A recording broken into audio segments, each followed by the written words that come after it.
What's up? We're Sonic Racing. Well, hey guys, Supersonic Thomas here. Happy 30th, what? Happy 35th anniversary, Sonic. New gadgets are available.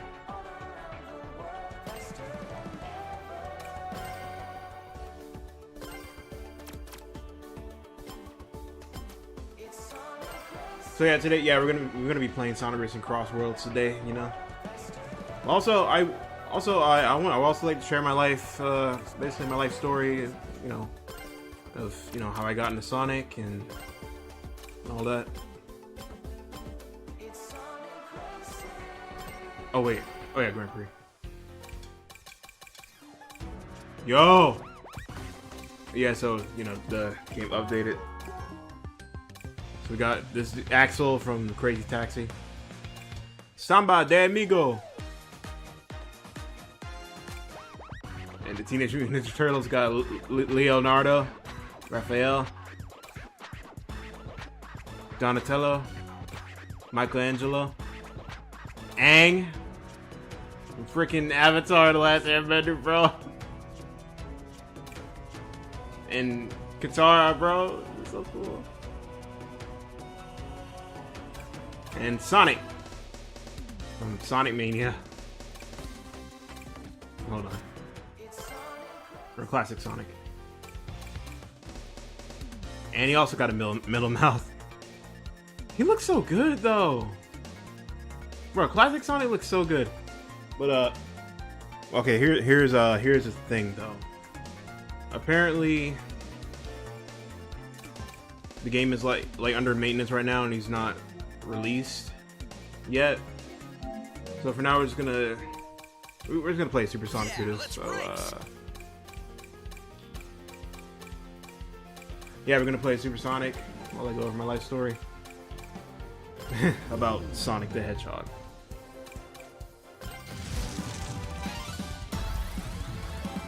Screw it, SPF. Roger. So I'm gonna. So let's see some of the gadgets they got. The one that has to do with air tricks.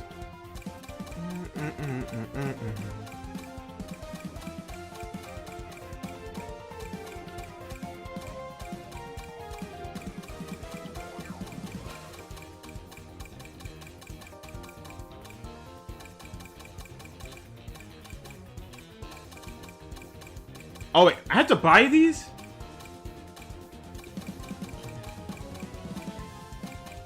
Bro.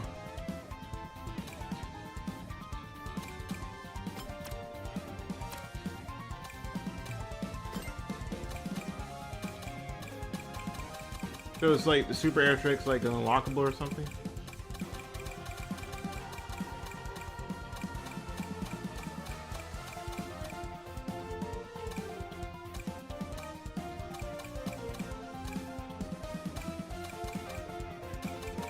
It is. Oh no! Here it is. Here it is. Ultimate air trick. Perfect landing. Press. All right. Press accelerate as soon as you land to get a speed boost.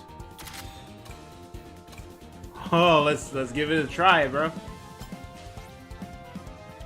Let's. All right. Oh shoot! Since crossover Grand Prix is not available yet, I haven't purchased it. Yeah, I know that.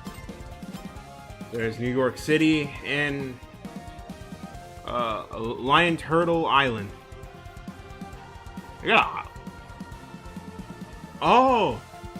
Alright, yeah, I think I know about that. But, yeah, we're not gonna. Well, yeah, that's like, I think that's like, kind of spoilers. Not really, but it's a location later on in the story. You know what? Let's just do it. Let's just go to the first cup. All right. So while I'm playing, I'm gonna be, telling my life story about Sonic the Hedgehog. Bum ba dum bum bum ba dum ba dum. If you wish to try and fail, I will let you still try. Okay. Now. All right. Okay, so okay, so I'll start with my earliest memory. So my earliest memory of Sonic ever was actually Sonic X, and and here's the thing though, I wasn't even aware of it. It was the episode, I think it was like episode 3 specifically, where Knuckles and Amy were in the sewer. I remember that scene specifically. I think I remember it was like, I remember Amy, seeing her as this like this pink haired like girl or something, and Knuckles was like this grumpier dude who's not like friendly or whatever. I mean not really friendly, but like not really social. He's like an older brother who just like kind of leaves his sister behind. You know what I mean? That's what it seemed like to me. Here's the weird thing. I remember sitting on a table or something. But I don't know. I was like, I had to be like a baby. Like I had to be like 2 or 3 or something. And then like when Knuckles, right before they went out of the sewer, that's it. I think like I don't know. I think my dad, like someone turned the, changed the channel or something. I don't know. Something else. But here's another crazy part. My second exposure is, oh shoot, no. Speed of light. Now here's my second exposure. My second exposure. So the only like game console we had at the time was Nintendo Wii. So and the games we had Wii Sports, and another game we had was Mario and Sonic at the the first Olympics. Mario and Sonic at the Olympic Games. And also noticed, I noticed like this in Mario story, but I knew about Mario. The first time I seen Mario ever was like, it was a Flash game that you can download and play on, like, you know, from the desktop. I remember I was at my mom's like she had like a business or something. Well, I'm not gonna specify, but you know, she had like her own thing, and you know, I remember I would play it on her computer, and one of the things, and you know, I guess someone downloaded Mario on there, and I'm like, yeah, I want to play Mario, you know, just run and jump and all that. I think that was my first time playing a video game ever, when it was on a computer. So I played like a Mario Flash fan game. One victory means nothing in the long run. And this is when I got fully introduced to like the Sonic cast, Mario and Sonic at the Olympic Games. I thought it was just a Mario game. Like all the characters are from Mario, and I only ever played as like Mario and Luigi.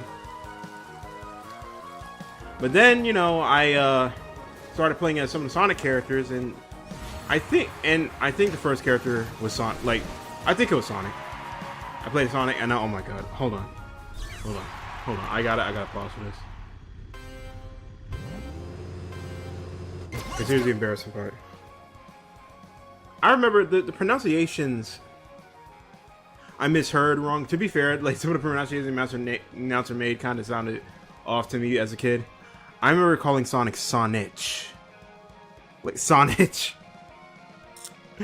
I don't know why, bro. Knuckles, some Glittor, something like that. I thought it sounded cool, like a Spanish name. Back then, that's what it sounded like to me. It's like a tough name. I called Shadows with an S, plural. And I called Tails Fails. I heard fails. I heard the announcer dude say fails, bro. And Amy with an N instead of an M. And yeah, I mean, that's how I can introduce Sonic Cast. And I had somewhat of a feel. I remember thinking that Amy was Sonic's girlfriend. I had a feeling like, you know, that Amy had some kind of connection to Sonic. And I'm telling you right now, I felt Sonic was kind of cool, man. I was an impressionable like little kid back then. Sonic would say stuff like, "No way, here we go," like nailed it, too easy. leave it to me. And I like he sounded pretty cool to me. He's like he's like that one teenager that you found cool as a kid. You know what I mean? You know, that the cool kid you want to be like.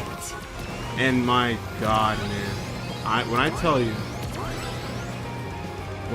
you that Sonic influenced the crap out of me, I mean it, man. Sonic, I wanted to be like Sonic. I started running like Sonic, bro. I started talking like Sonic. I freaking, bro, in pictures, I would do like Sonic's like finger wag, man. I wanted to be like Sonic. I literally wanted to be Sonic, man.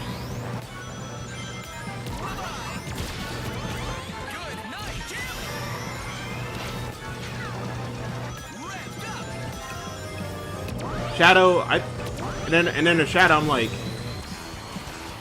so Shadow, he's like this. I didn't really know what to say. Like Shadow's, you know, just Shadow to me. That's what came off to me, you know. Where did you come from? It's like fine, and like, oh Shadow, so Shadow just hates, not hate, but he just doesn't like stuff. Like, not hate, but like just not social. That I think that's the vibe that I got from him.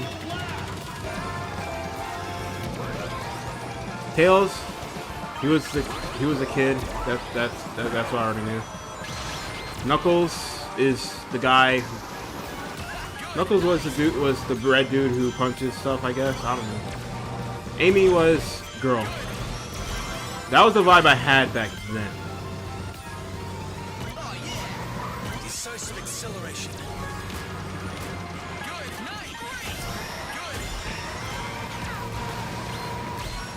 And then when I got the Winter Olympic Games, and I had a bigger. Oh my God, no, Blaze. Boy, I forgot. How could I freaking forget about Blaze? My God, I remember. I freaking referred to Blaze as Plays, dude. Okay, I remember. Oh my God, but I think Blaze was my first fictional crush. I remember. Yo.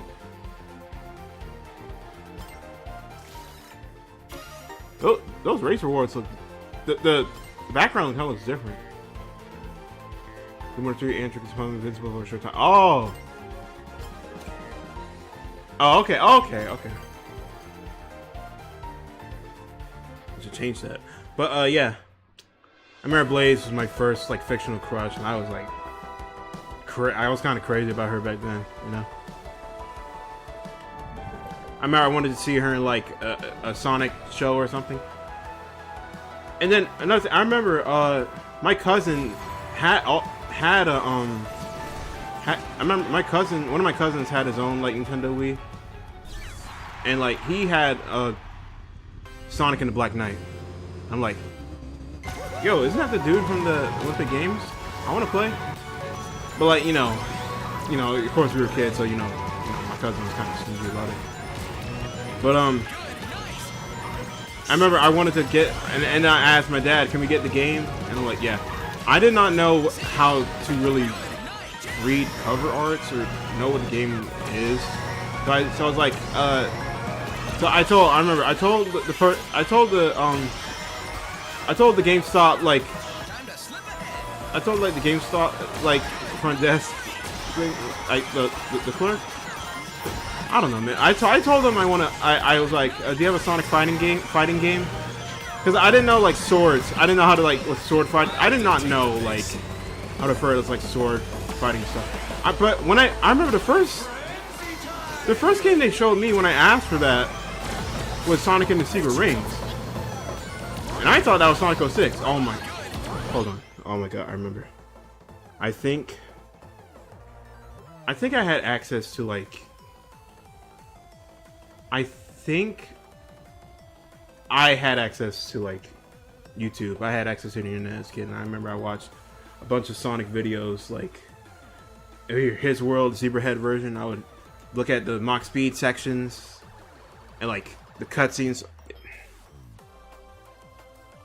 Bro, I remember watching like Sonic AMVs back then. It was that old. It was that old with Blaze specifically. I'm like, yo, where are these? I was like, you know, it's Blaze, and there's other characters, Silver, and there's Amy, I guess. But, and I thought, here's the thing though. When they showed me Sonic and the Secret Rings, I thought that was Sonic 06. I thought that was the game, like those cutscenes and stuff. The game, like the gameplay. I thought that Sonic and the Secret Rings was Sonic 06. I did not know. Of course, I was a kid. I didn't know that Sonic and Secret Rings was originally meant to be a Wii port, a Wii, like a Sonic 06 Wii port, which is crazy. So, you know, I got the right game and I played at home and all that. And I thought Sonic with its sword was so cool.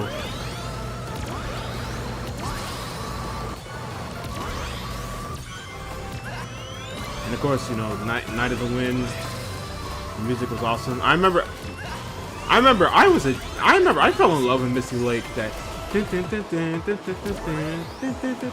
like there was something like about it just hooked me in, like that tune. And that tune was actually the leitmotif of the game. Night of the Wind. There's so much fucking love. This is wrong. One has to know.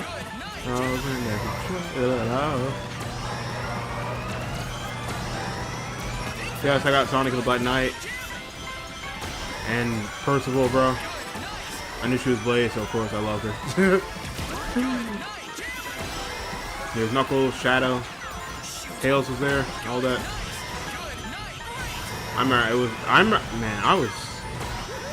I thought, bro, Sonic was so cool to me, man. So yeah, Sonic and the Black Knight was my first like full-on Sonic game. And I'm glad, because that's like, I mean, that was when Sonic seemed pretty cool. Well, to most people. I mean, it seemed cool to me. But I did not, of course I didn't know back then, Sonic was, you know, in a tough spot back then. Because of Sonic 06. And then I got,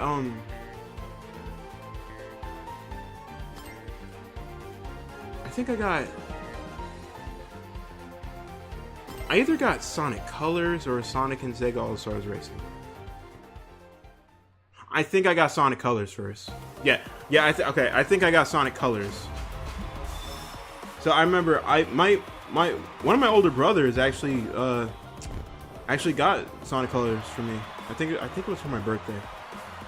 And I remember when I played the game, I was hooked to the music, like the intro, the opening music, Be Sure the Stars. I've lured you into a false sense of security. Yeah, sure your ass, bro. But yeah, I remember how hooked I got. The music made me so happy. The title screen music, the freaking opening music. Tropical Resort. The speed of light. And you know, getting into the game, and I think the boost, yeah.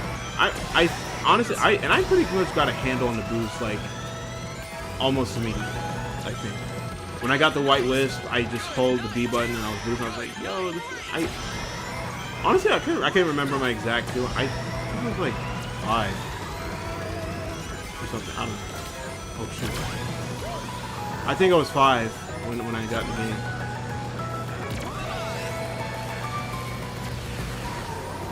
You know, of course I was stimulated with the music and Sonic running and stuff.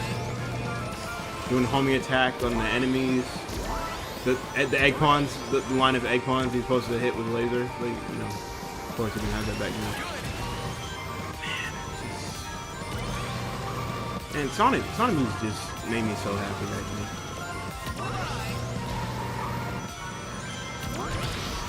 But oh my god, I remember there was this one part specifically that I got stuck on. It was like, Jesus, Super Sonic. But there was one part where I got stuck on. You know, all this music is great and all that, but then I got stuck on one part. the double jump, where they literally tell you how to do the double jump. I was like, I remember I was like, you know, I noticed I had a double jump and I just kept tapping A, but immediately I was not really a gamer. I didn't really know stuff. Like, I was just a kid. I was just mashing the A button. I was like, yo, why isn't this working? I got stuck. So I asked my dad to help me with that. And my dad actually, and my dad managed to actually do it. He managed to, you know, do the double jump. Just hold A and then, you know, and press again and do a double jump. You know, and I managed to get past that part because of him. You know, so you can thank him from. Actually, no, hold on. Here's another thing. I remember it was and then the cutscene with Sonic. I remember Sonic had a different voice, and I was like, I don't really have like critical thinking skills back then or whatever. I didn't think Sonic's voice was bad back then, you know. Like honestly, I love Colors, but like not like all, not like I know, like I'm not saying all of it is perfect, but you know, I like Colors, you know. Yeah, I kind of get nostalgic for it, you know. I kind of grew up on that game. You have proven yourself. I relent. Yay! How long is maintenance gonna be? Ceremony. Super Sonic Hood. I'll play with you some other time. Dun, dun, dun, dun. Okay. I mean, it was Tropical Resort Act 3. And bro, I remember when I used the laser with this for the first time, I was stimulated, man. I was like, when I collected the Sign Wisp, and then like when it showed you had to shake the remote, I was like, okay, laser, and then freaking, I was like, yo, that's so cool. I was like, yo, that's so cool. I thought the Wisp announcer like shouting the Wisp names as like you're going. It's like, man, you know, as a kid, it was so cool to me.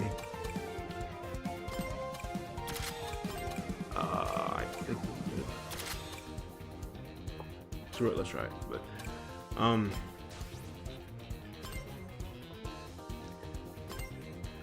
But here's the thing though, like it was. I remember I went on the bottom path, right? It was near the end too, and it was the part where you where you press the switch, right? And like the floors, the platforms, they move outward. And I remember like, and before it would move like immediately, like boom, boom, boom, and that kind of scared me. Like I was like, well, that's kind of scary. So I was just like that. Back out. No? Then we'll see this through. All right, Vector. And then like, here's it. The last one, they move out slowly. So I waited until they move out completely, and then I jump on, and then they go back in, and I keep doing it over and over again. And I was like, why is he doing that? And I asked my dad to help again, and then she went through. So yeah, you can thank my dad for helping me get through literally the first 3 levels of the game.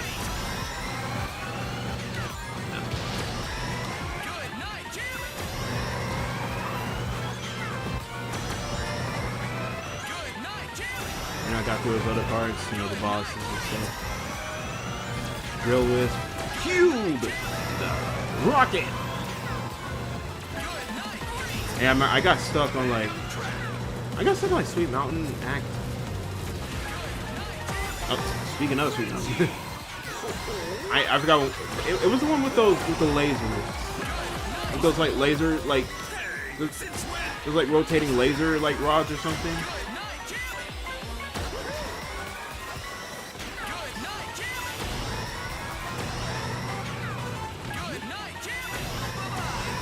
Like rotate. Oh no! I never mind. I'm invincible. Like, I mean, it was a laser rods one. I didn't really play the game for a while after that. And then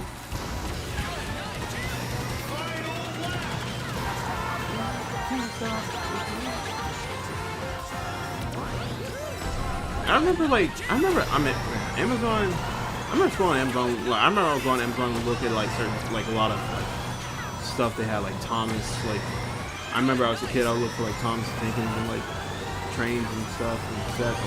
I want that. I want that. And like, I also like looked at Sonic games. One of those Sonic games was Sonic Unleashed. And I noticed, and I did not know, and I remember I looked at the Sonic, the cover of the game, right?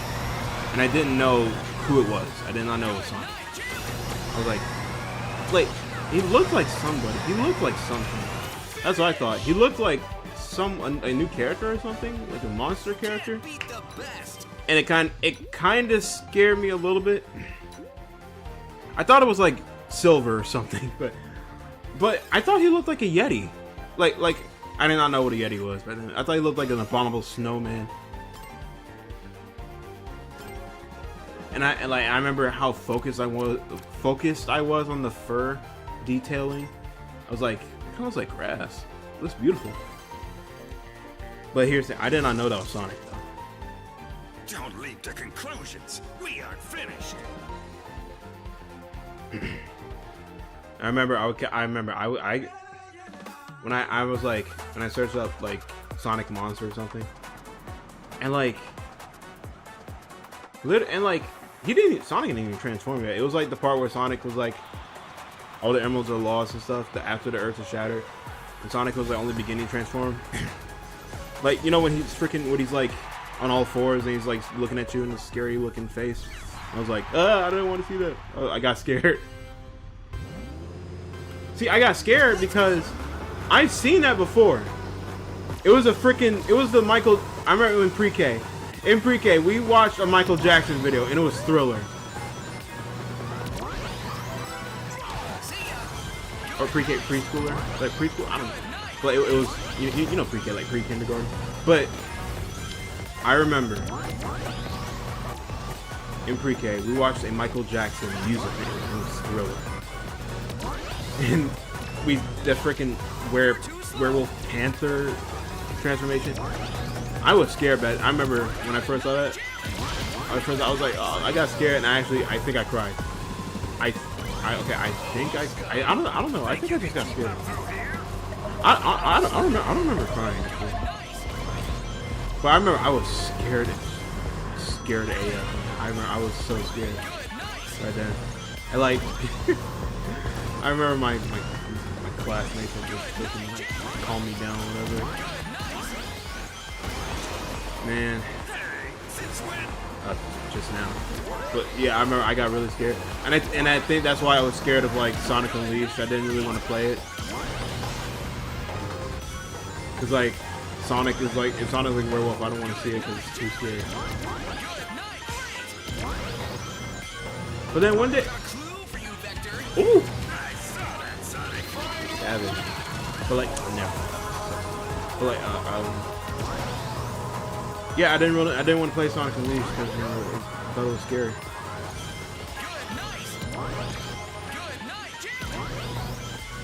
But then one day, for some reason, I decided to get the game. I think we were at the mall. We were at the mall, or we went to that GameStop that we went to as a kid. It's unfortunately closed. Honestly, man, I'll tell you what, man. I am so freaking sad, man. Like, I know, like stuff changes as time goes on, but like this is just genuinely sad. I remember the bookstore. I remember one time.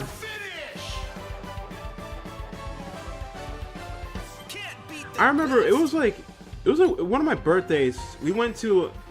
My dad took me to a bookstore that had like these Thomas Wooden railway trains, and I felt like I was in heaven, man.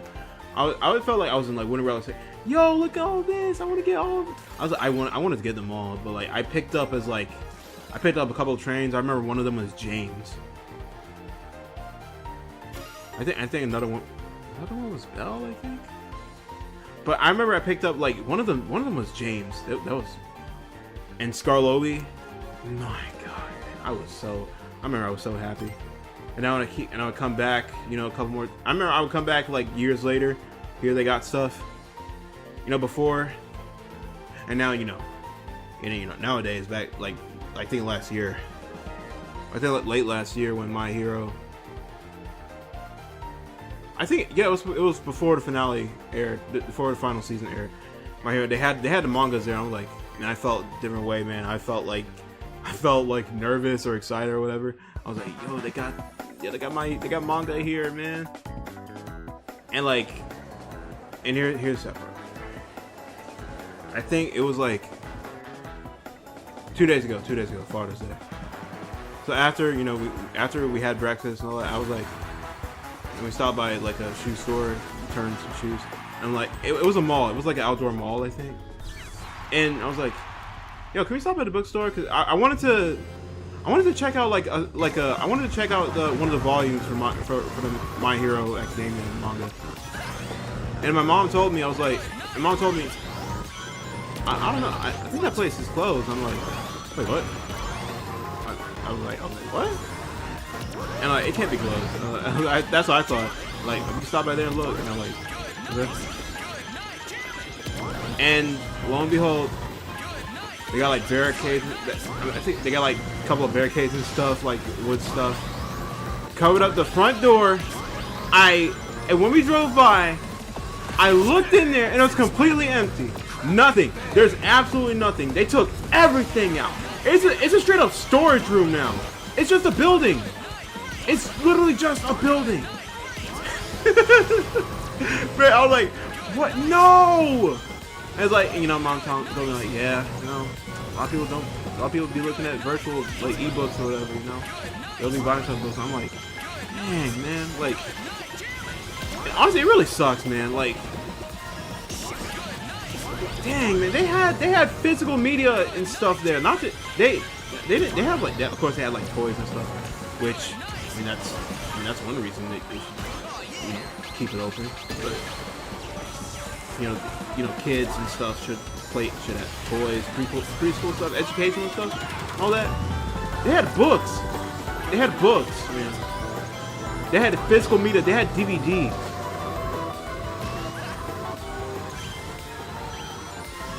And like, oh my god, man, I was like, man, like, it's really sad, man, because physical stuff is just dying nowadays.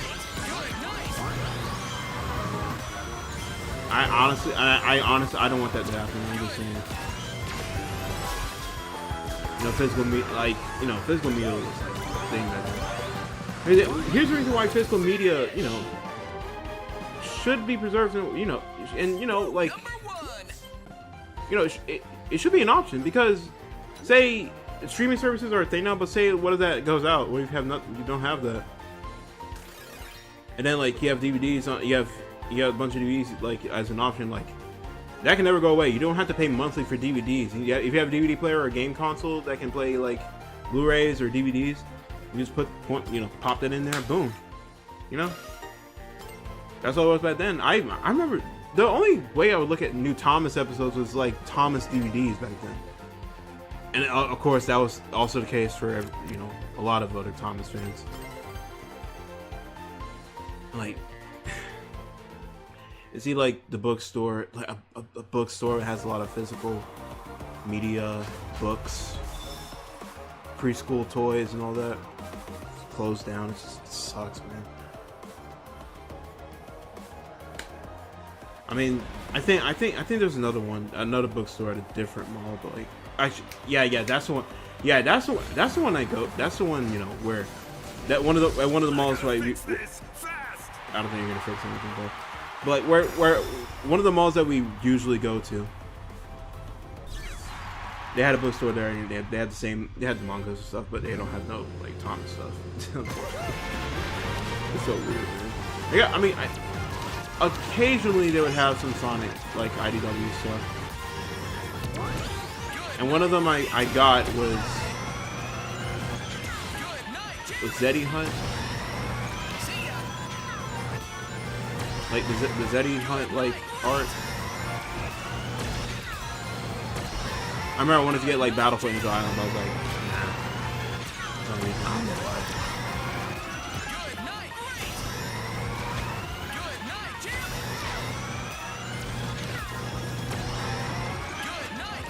But I remember, but like I got a Box Girl figure from that.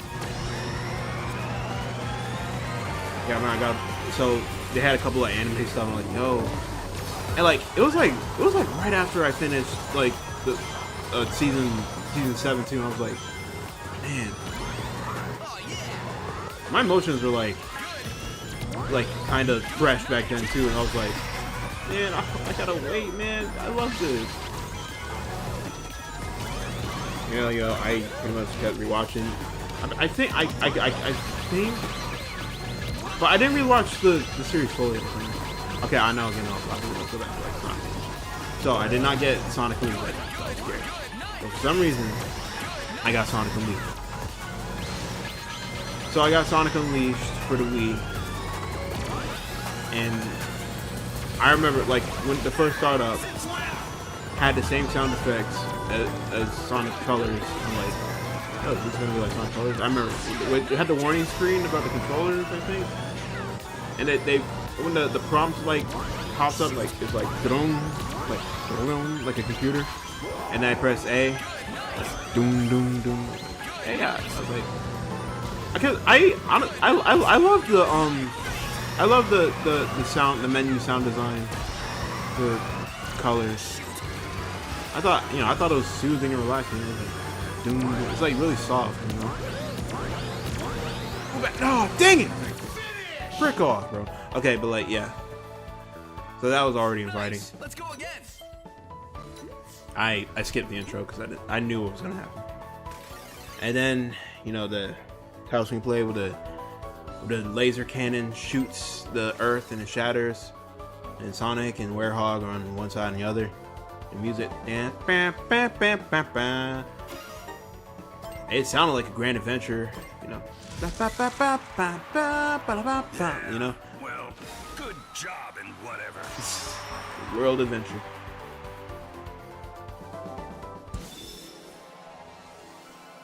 And then I played the game. I played the first the tutorial levels with Sonic. We had to jump and stuff, and I could tell he felt different.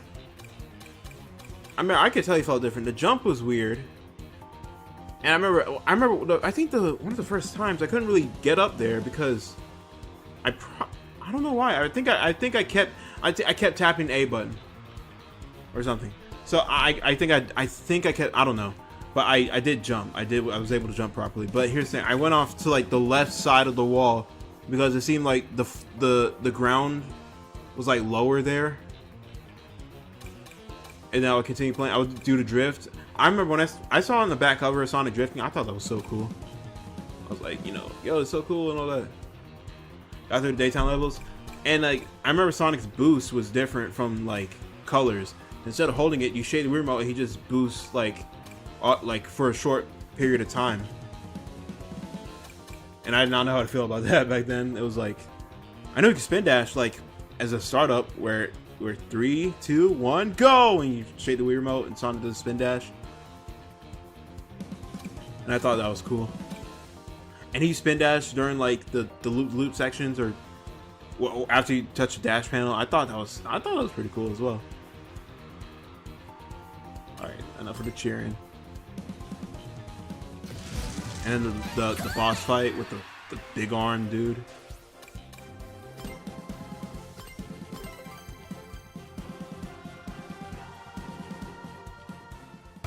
And then we get to the Werehog. and here's I was not able to get past the first Werehog part because I could not understand tutorials. I was okay. I think I was 5. Yeah, I was 5. I was 5. I did not understand tutorials back then.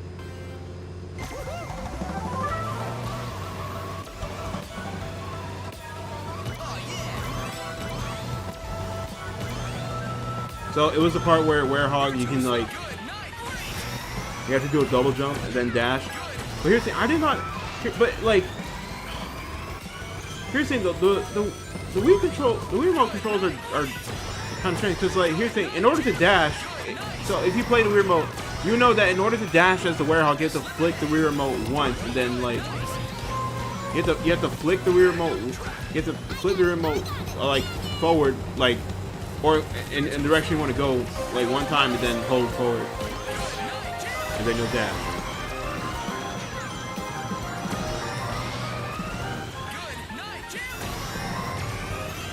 And I could not get past that part. But one time, you know, I accidentally ended up doing it, and then I fight and then like get to the next like tutorial where you fight the nightmares. And the music starts playing.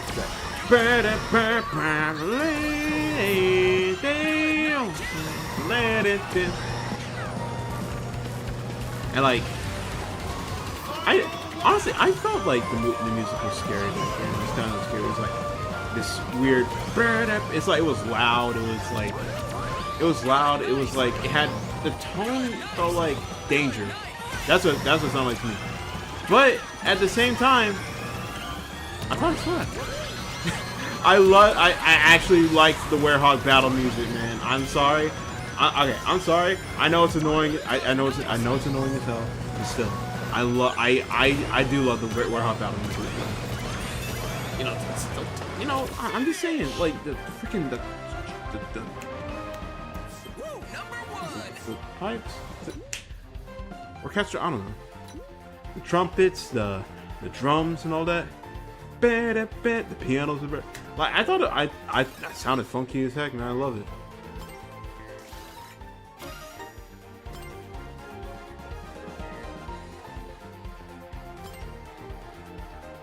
And you know, I would play like, and then I would go through the first actual boss fight, Egg Beetle, Savannah Citadel, and I was like, and I remember you didn't have to like, Werehog didn't have there was no Savannah Citadel stage at all, just the boss fight. And then Cool Edge, I thought that was pretty cool, and I love the music, like, down. And I loved snow levels back then. And I still do. I still want, you know, more snow-like environments in future Sonic games. You know, snowboarding or bobsledding. Let's go.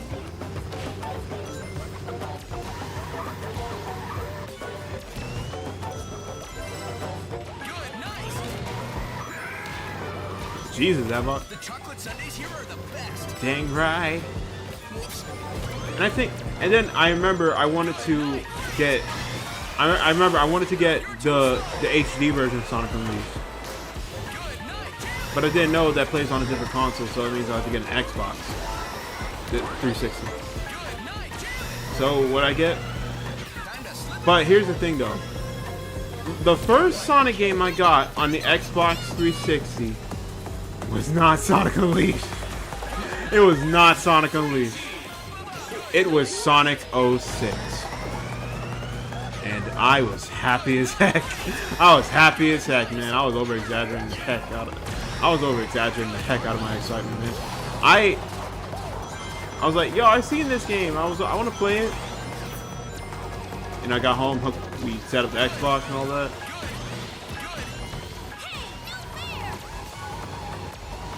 Got a game. And my first experience, literally the very first thing I did was walk. I started moving, and I was just walking. Literally just walking. I pushed the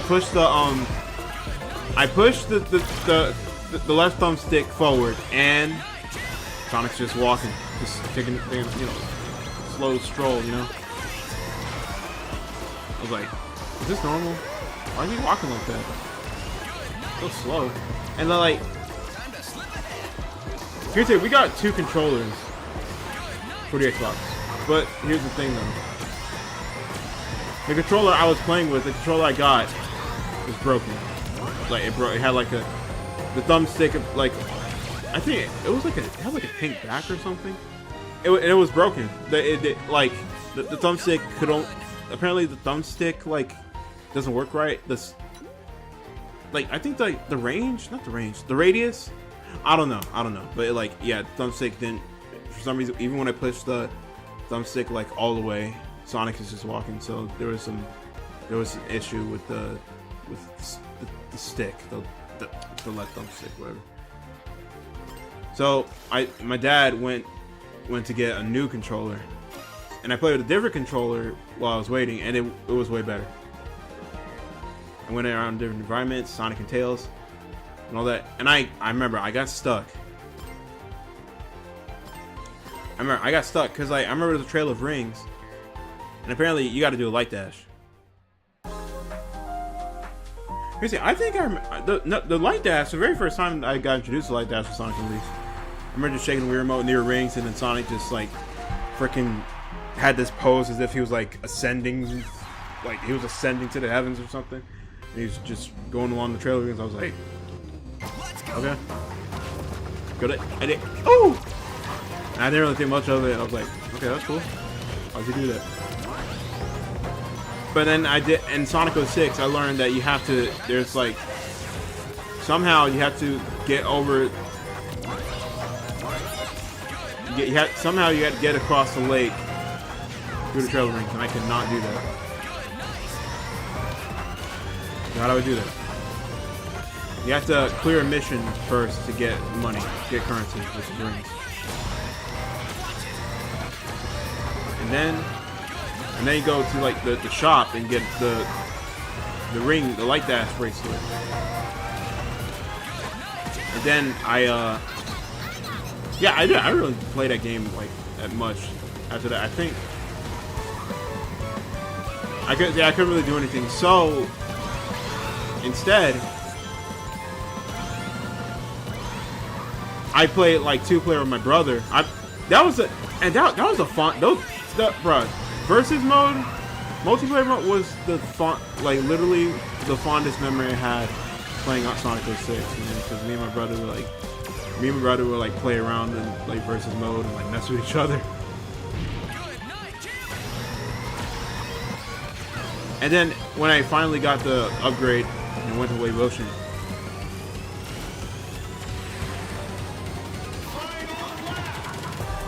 it was pretty cool. I mean, yo, 11:10. It's 11:10 right now. You know, Sonic was. I thought it, you know, I thought it was cool seeing Sonic like do all this stuff. And like, there's nothing too exhilarating. I think I was excited, but not like as excited as I should have been.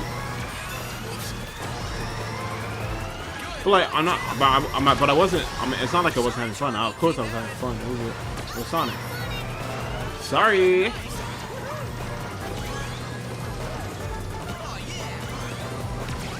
But yeah, like, you know, I was having fun playing Sonic 06, and you know, switch to Tails, like, yo, Tails.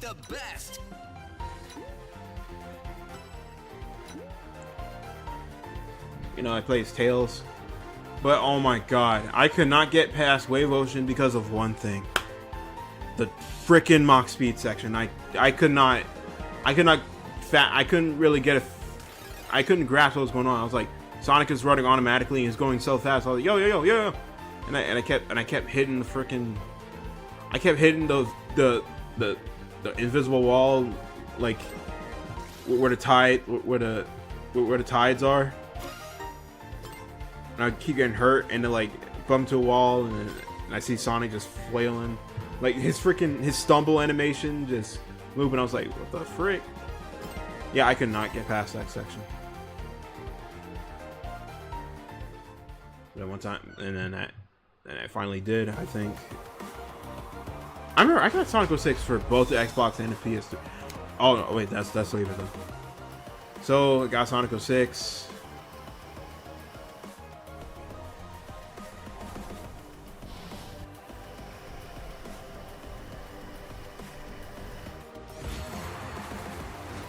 So yeah, basically I just got Sonic 06.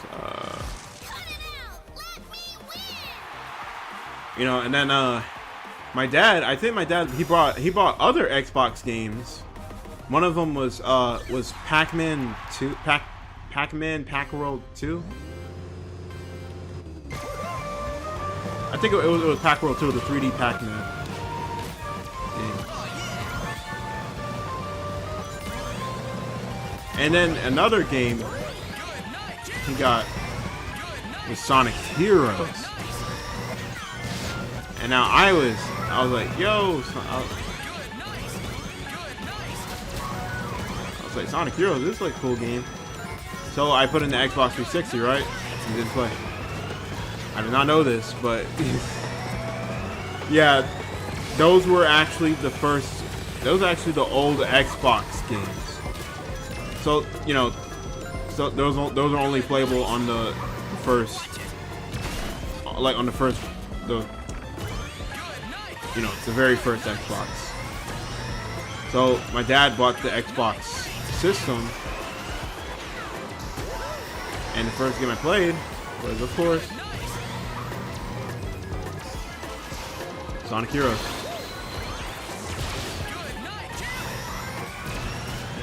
Oh no! Oh wait! Oh no! I think before I got like the Xbox and stuff, I played. That's when I got Sonic and Sega All Stars Racing, and that was when I got introduced to Seaside Hill and the music and stuff. I was like, and I heard that.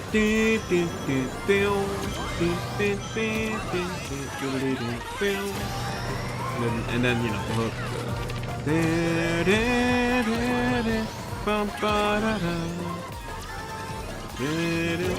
Like, I thought the music was cool, and you know, right?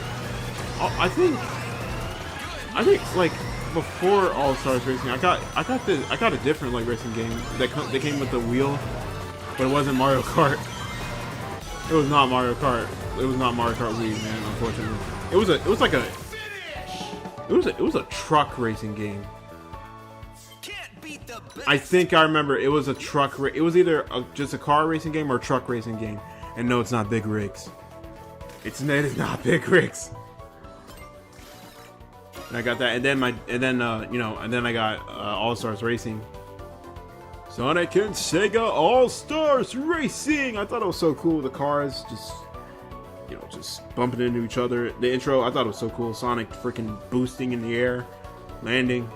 Sonic and Sega All Stars Racing, boom, and all that. Oh, I really wanted to win. Remember, I played as Sonic, played as Tails, played as Knuckles, played as Amy, played as Shadow, played as freaking Eggster.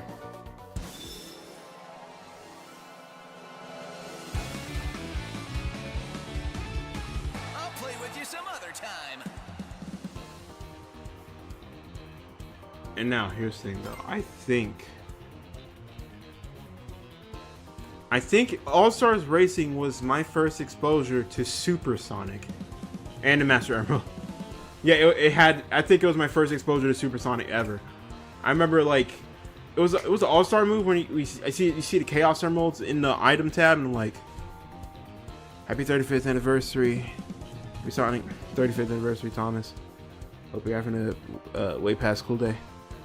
Thank you, Sonic Hedgehog 34. Thank you very much. Yeah. You know, I mean, there was some like drama on Twitter, but man, screw off Twitter, man. Like, look, like apparently it had something to do with like someone involved in like the Sonic charity live stream, but like it was just really dumb stuff. It's cancel culture, like they take stuff like from their past and they just take out they would take out of context and they would form their own narrative instead of just, I don't know, freaking thinking about it. It's so dumb. Twitter's so dumb. I hate it. I hate Twitter. Let's go already. But yeah, look, man. And I'm like, bro, this is like a charity live stream that, for Sonic's birthday, we're doing to help kids. The St. Jude's kids. Let's have fun and raise money to help these kids, man. It's just, and it's just baffling how And it's just really baffling how like people are like don't seem to care about that, and it's like most people don't seem to care about that, and it pisses me off. Like, bro, it's a charity. Look, oh, shut up, Jay. Like, bro, it's a charity event. And look, I'm not saying you're wrong for like expecting something, but like have some self-awareness and like think about, like, bro, you should be more considerate. Like, this isn't just an event where Sonic moves. It's an event, you know, we play games and raise money for, you know, for sick kids. And like, it's just really dumb. I just hate how like, it's just baffling me how disingenuous fans can come off as, or seem like it just sucks. I hate it. And I'm not saying it like, you know, most of the time it's not their intent, but you know, you gotta understand, like, bro, like be aware of, like, sometimes you just gotta have some self-awareness, you know, of how you act and talk to people, like how you act and things you say.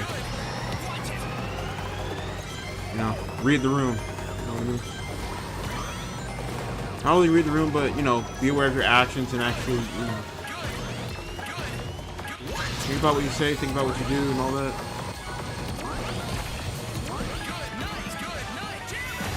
Sorry, Eggster. But yeah, man, like, honestly, I know a lot of people are like saying Sonic 35th is underwhelming, and I will say, yeah, in terms of like Sonic news and stuff. Like today, Sonic Frontiers Definitive Edition, Definitive Edition for the Switch 2 came out, and from what I've heard, they kind of not like fixed the pop-in, but changed it on performance mode as far as we've seen. I don't have a Switch 2, but see, that pop-in was like Sonic Frontiers Definitive Edition. When I found out it was like a Switch 2 like upgrade, I remember I'll not gonna lie, I was disappointed. Like, in my opinion, it's worse than like what we had in 2021 with Sonic Colors Ultimate, where it's like this oddly put together, like this oddly like it's literally a port. Sonic Colors Ultimate is literally a flawed port, an unfinished port, that with a team that didn't really seem to know what they were doing. Like, I think, no, and I'm not saying actually no, I think they do know what they're doing. No. I think I'm not saying. Look, I'm not saying that the team was aimless, but my Sonic Colors Ultimate was underwhelming to me because because like it didn't feel enhanced. It's like it didn't feel like there was little work done. They amped up the blooming and all that. They amped up the blooming. They added a new wisp. One wisp, the Jade Ghost Wisp. Tails not playable. Well, actually, who said Tails is playable? Not me. I did not make videos explaining why Tails is playable or justifying the stuff that we've seen. Yeah, no, I definitely did not do that. Not at all. I did not think that Tails was going to be playable in a modern Sonic Boost game at all. Oh my god, man. I remember when I found out Tails wasn't playable, it kind of killed the game for me, but like, I was still willing to play.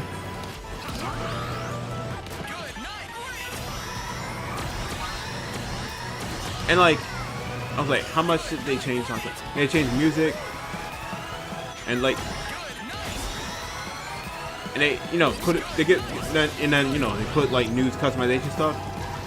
But like, the customization stuff is just like glove and shoes skins on like texture changes, and it was underwhelming. Metal Sonic was in the game as a rival, but like, you can't play as him.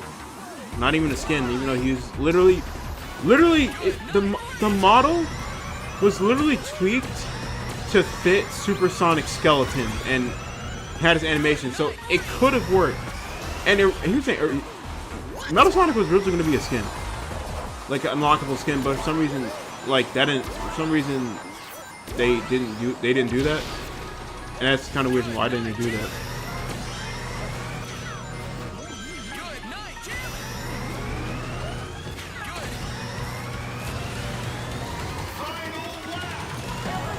Super Sonic Racing.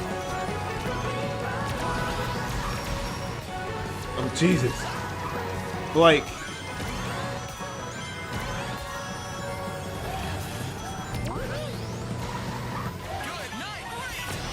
And then when you play, and then I play Sonic Colors Ultimate on a modern console, PS5, right? And like, it plays exactly the same as it did in the original Wii, and like, that wouldn't be a problem. But here's the thing, though: the controls were made in a specific way to fit the Wii controller specifically, and like the controls weren't tweaked at all. None of the physics, no nothing, no like controls, no like moves or no button mappings or button mappings or like the button mappings they're not really fit. The button like the game played exactly the same for the most part. And on top of it, the game was unstable back then. Like on the Switch, it was unstable. The game would the save file would corrupt it. Like Sonic Colors Ultimate was Sonic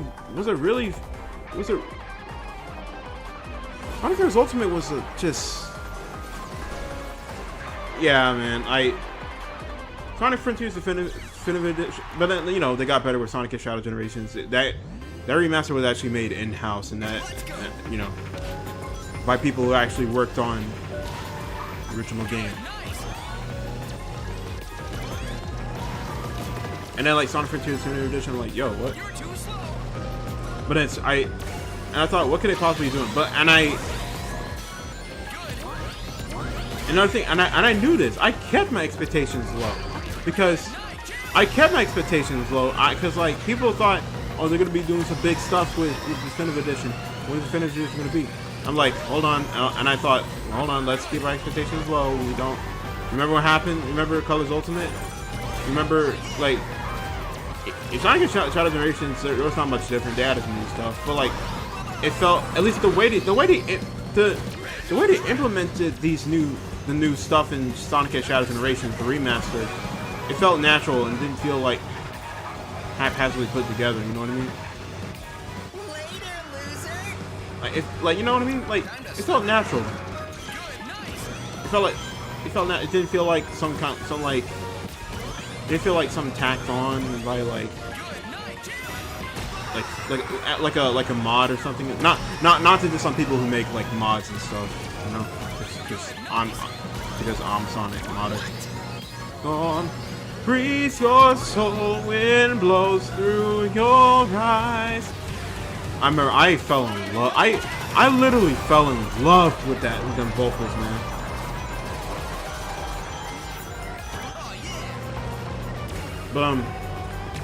But yeah, I was like, hold on, let's keep our expectations low. We don't like people keep saying like, oh, they could change the graphics and stuff, but like I'm not expecting that now.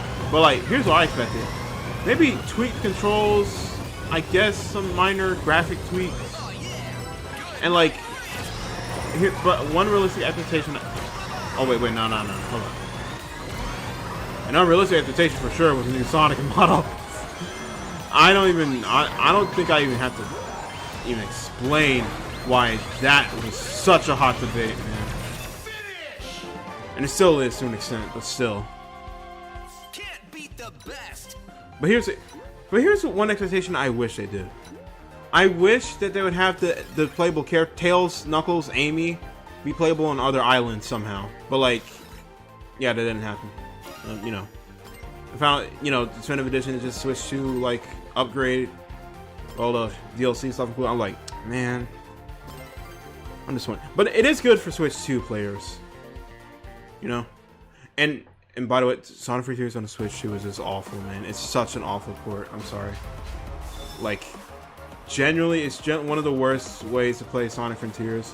Like, and especially since like with the with the Final Horizon update, the game was unstable. Final Horizon was unstable on the Switch, man. And you had to wait. You had to wait for like patches and stuff. I refuse to go down like this. Bro, Jet, your legs, man. Watch them. But like, but here's the thing. They upped the draw distance of the objects in the Switch in the definitive edition of the game. I'm like, but as far as the scene, that's the performance mode. I'm like, can they possibly fix that for other platforms, like more specifically the consoles? You know,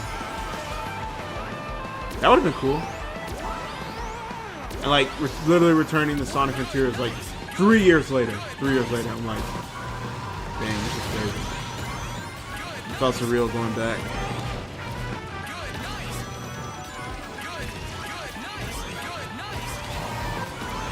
And it was a decent price as well. It was like $45, I think, like 45 bucks. Not even 60.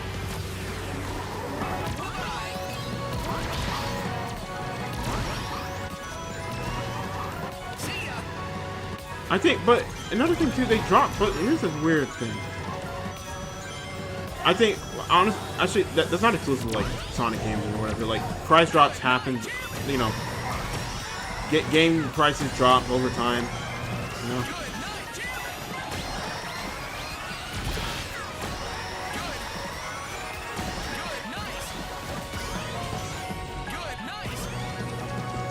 You know, like game prices, you know, the game price dropped on Steam and all that, and everyone thought, oh, we're getting definitive edition like announcement soon. How is this happening? And you know, it was just stressful too. Like, yeah. At least we got Clash Sonic and Crossworlds, you know. I mean, you know what? We got a new song. We got a new song, you know.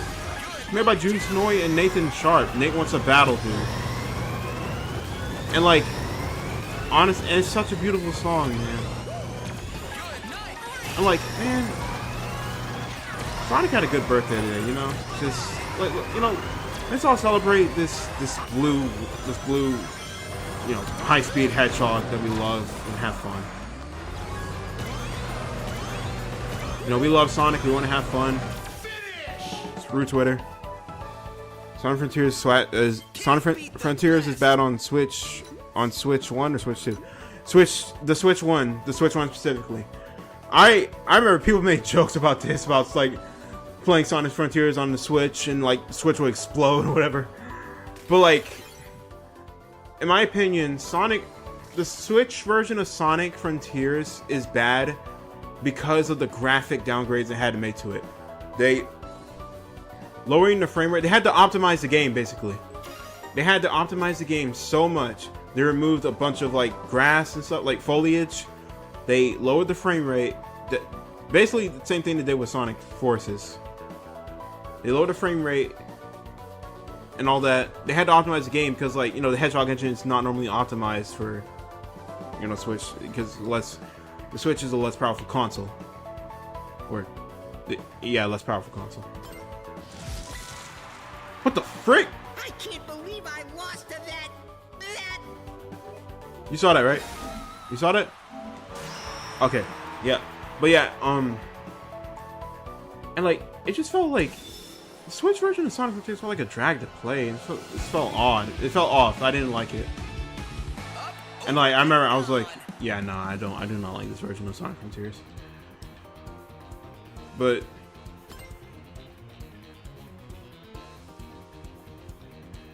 yeah, it's, you know, but hey, you know, like we had a good birthday. Sonic had a good birthday this year, man. Like, it's great. It was great. It was a great day for Sonic, bruh. The live stream, the room that they had, they had content creators there that I knew, like Sam Procrastinates. I love him. He's awesome. And it wasn't what freaking shocked me was literally remnants of Sonic throughout the years in that room that they had. They had statues, the Sonic 06 statues. They had like, I think it was Alton Towers or Sonic. I don't think it was Alton Towers actually, but you know, like they had statues there. They had like they had figures. They had like a wall of like Sonic games that they got. They had some mascot like Sonics. They brought in Sonic. They brought in Tails. My boy Tails. I wish I would have been there. You know, give Tails a hug. But here's the biggest thing though. Someone made a comeback. And you know what? Hold on. So the Switch 2 edition is pretty much what the Switch 1 version should have been. Well, here's the thing. When you say what it should have been, but here's the thing, they couldn't do it. In reality, they couldn't do it. They couldn't have the Switch 1 version of Sonic Frontiers play how it does on other consoles because the game was not optimized for the Switch 1. It was like Sonic Frontiers was basically Sonic Frontiers too much for the Switch 1 to handle, so they had to like downgrade it for the Switch 1.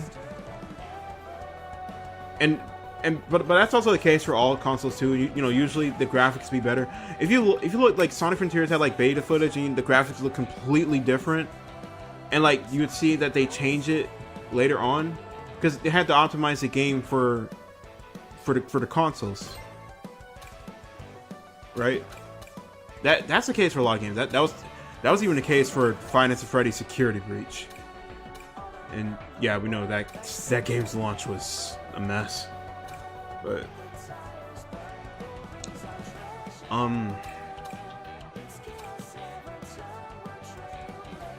yeah, but yes, you want to know which mascot character made a return?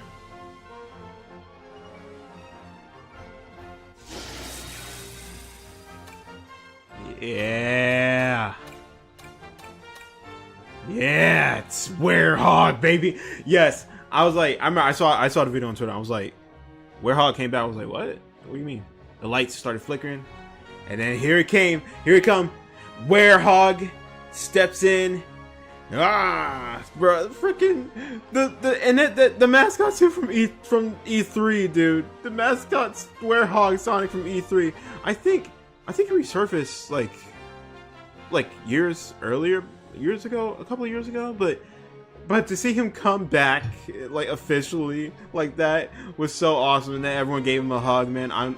Look, I really wish I was there to give Sonic Werehog a hug, because like I'm not scared of him no more, man. I think he's adorable. I'm just saying, I think Werehog is adorable now, for the most part. I mean, you've seen what this dude can do, but yeah. Like, it was a fun, like, you see all those remnants from Sonic's past, all the history, like how much they preserved and all this stuff they preserved, and that really, I was so happy to see that. You know, I'm just so happy that like we have people on the official side of Sonic who love the series and they care, and for content creators to be a part of that, it's just really nice, and I love that. And you know, and for them to join together to help sick kids, like, you know, it's just generally one of the best things to happen. You know, I'm gonna talk more about it, but hold on. Did you make the gold card, or does it come with Supersonic when you unlock him? Here's the thing. So you unlock Supersonic by doing all the Grand Prix. Actually, no, you unlock Supersonic by beating all the rivals first. You beat all the rivals, and then, but here's the, you have to unlock the gold card by beating the rivals in the race park, the rival teams in the race park, and that's when you unlock the golden card. I think you have to do it like 3 times. Yeah, you have to beat each rival 3 times, like all the rival teams like 3 times. Yeah, I know it's a long. You have, you know, it takes patience and all that, but you know.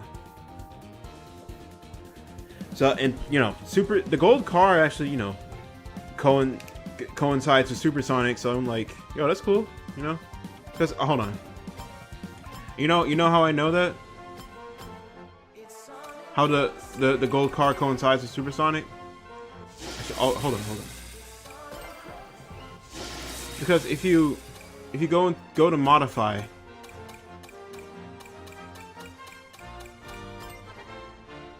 and you go to the paint jobs, you see Supersonic has a color scheme called Super Shining.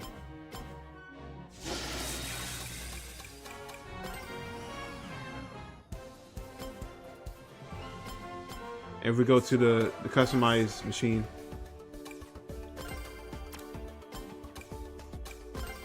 this is my Thomas Mobile. You see right here, it's called Super Shiny. Yeah, that's what the car is called. You know, that means, you know, that car is actually Supersonic's car, and that's pretty awesome, you know, in my opinion.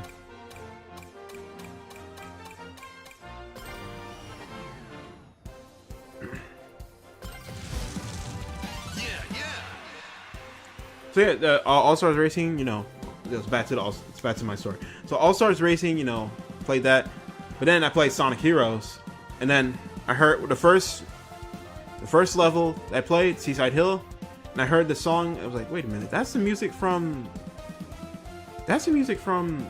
All Stars Racing, and I was hooked, man. And all those voice lines and stuff got me so nostalgic, man. I was enjoying Sonic Heroes, but like. But here's the thing, I would get frustrated. Like Sonic 06, I would get frustrated even as a kid. Even Sonic Heroes, I would get frustrated a couple times. Like with the controls, and I'm like, bro, what in the world? Why can't I beat the game or whatever, and all that crap? Oh wait.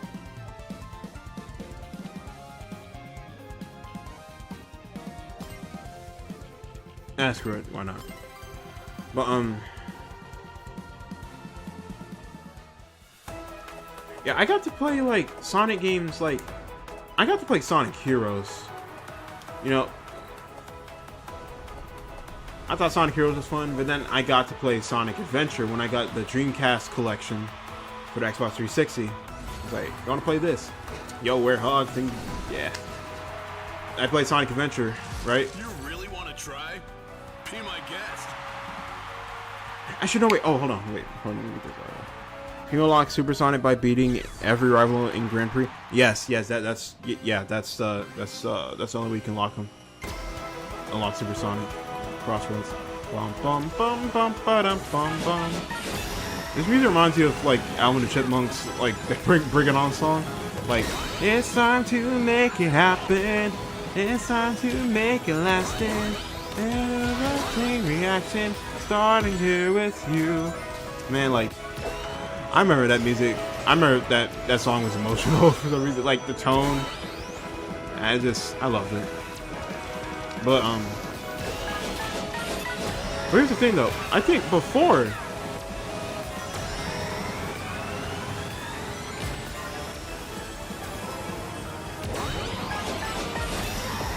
I had before I played Sonic Adventure.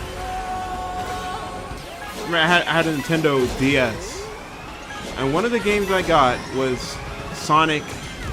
Oh shoot! No. Was Sonic Classic Collection, I think.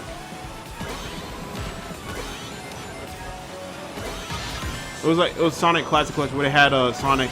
It had Sonic 1, they had Sonic 2, they had Sonic 3, they had Sonic. They had Knuckles and Sonic 2, and they had Sonic 3 and Knuckles. And like I remember when I played. I remember.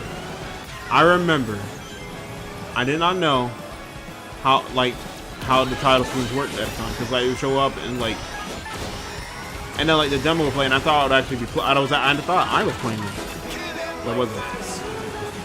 But here's the thing: I did not know you have to press start to press the game on Nintendo DS, right? So I pressed start, and then that was my first exposure to the classic games. I played Sonic 1. I found out he not have spin dash. I didn't really like Sonic 1 at first. I was like, why didn't he have a spin dash? That's weird. And I have to. It felt awkward to just run and not just spin dash. Sonic 2 was, you know, that's when I played the game That's where like the furthest I progressed in like a classic game before.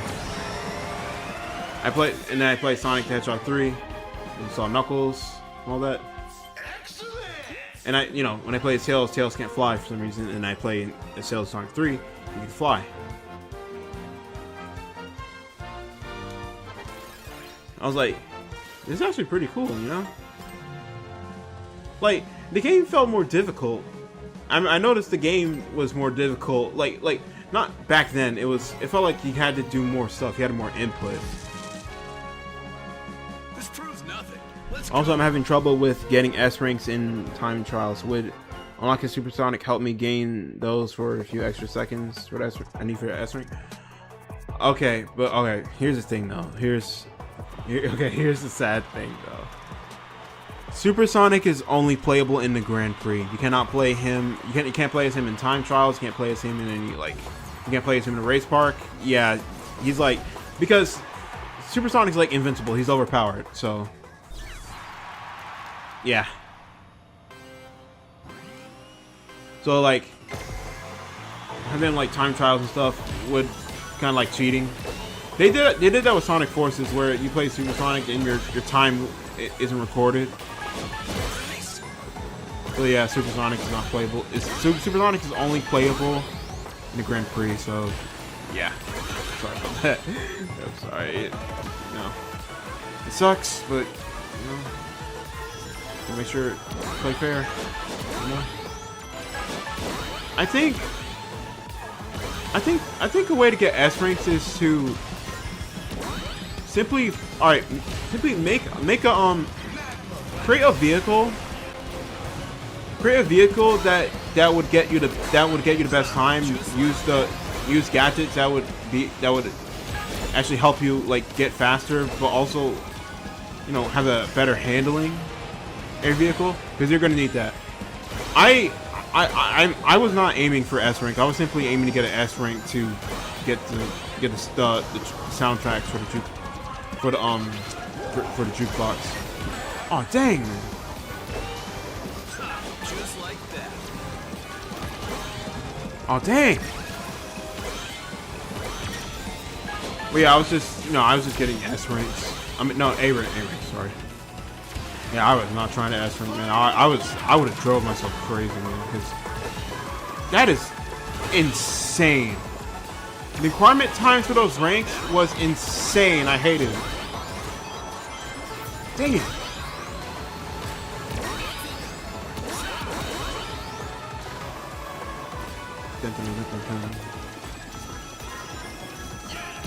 And then, okay, so after I got the Sonic like Classic Collection, that's when I got Sonic Adventure. And I noticed how Sonic Adventure seems to play similarly to the classic games. You get the Spin Dash, you have Tails with a simple flight ability. And I was like, yo, this is like the classic games in 3D. This is cool.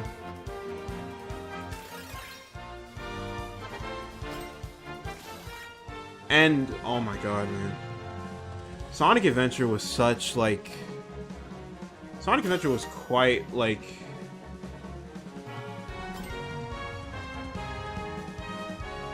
Sonic Adventure was quite like a was such felt like Sonic Adventure was important. It felt like a pivotal moment in my time playing the game, because it meant like playing games in general.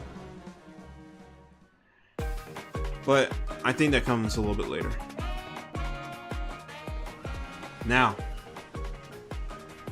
I remember hearing other music. I remember watching other Sonic videos. I remember watching it was like a Sonic short or something. I remember this one specific. It was one video that I loved and that I thought was so funny. Was the one where Silver, where Amy, she made cookies for Sonic, and then like Tails, Knuckles, and Silver were like, they wanted, and like, Amy saw them looking at him. He's like, I made those for Sonic. You better not touch them. And they promised not to touch them, but they ate them. And that's when they tried to recreate the cookies with with ingredients, but they were so stupid they didn't follow the ingredients as it was supposed to be. They just dropped an egg in the bowl. They got a flour. I think the one that shoots smoke or something. You can't handle this. They just put an egg, they put a flour, vanilla extract. I did not know who vanilla was. I did not know who vanilla was. The one where they think they need to get blood from vanilla. Look, man, that's how it was back then. That's how the humor was back then. I know it's dark. I know. And I did not understand it.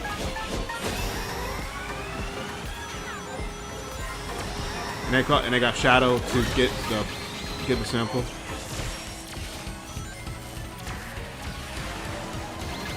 Remember Sonic was playing the game and then Amy freaking opened the door. She got a rope and she was like looking scary and stuff. That was so funny to me. I was like, oh no. And then Shadow showed up with Shadow showed up, and Silver was baking soda. He was literally baking. He literally put a can of soda, like a bottle of soda, in the oven. And Shadow's like, nah, bro, I'm gonna teach you. I need help. You need help, man. I remember that. And vegetable oil, bro. They were so stupid. Can you link that video? Okay, I had to search it up though. Hold on. Man, it was.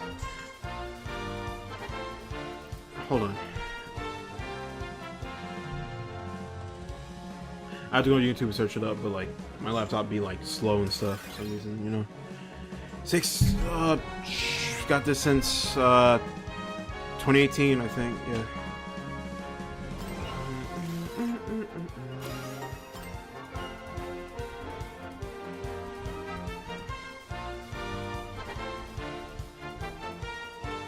What is it? Hold on.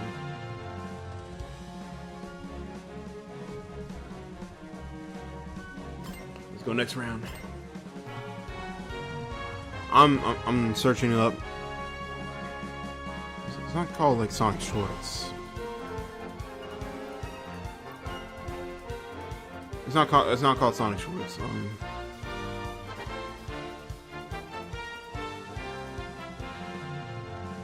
What is this?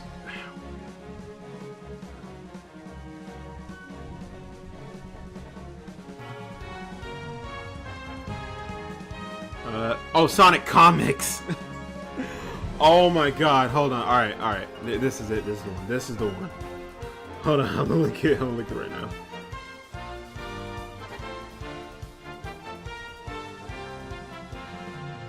Is that the one called Sonic Comics by Mobius? Yes, that's the one.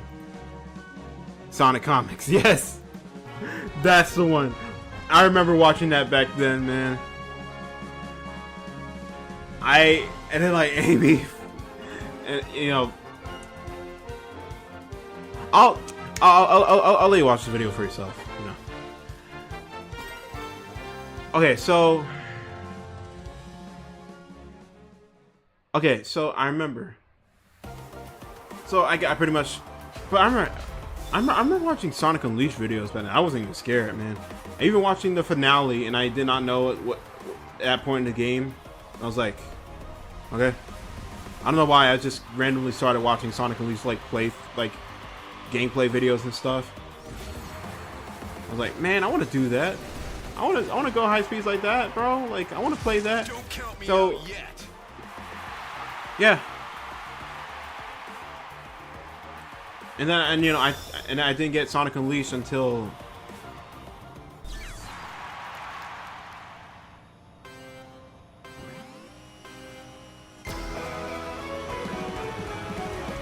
actually,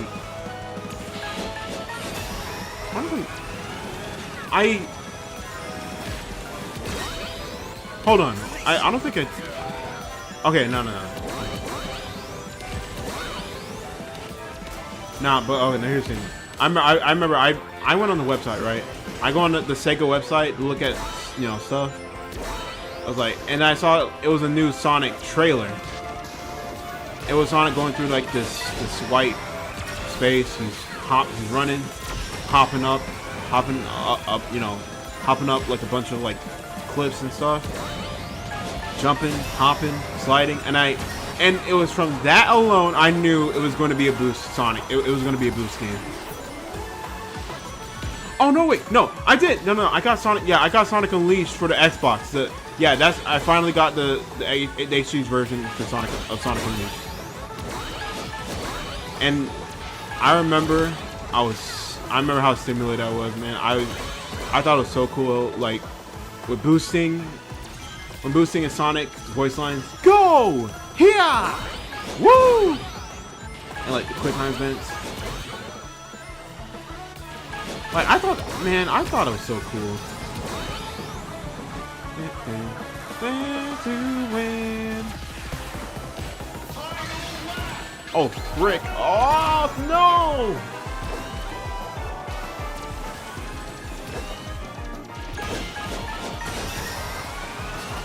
But and then like I got to Werehog,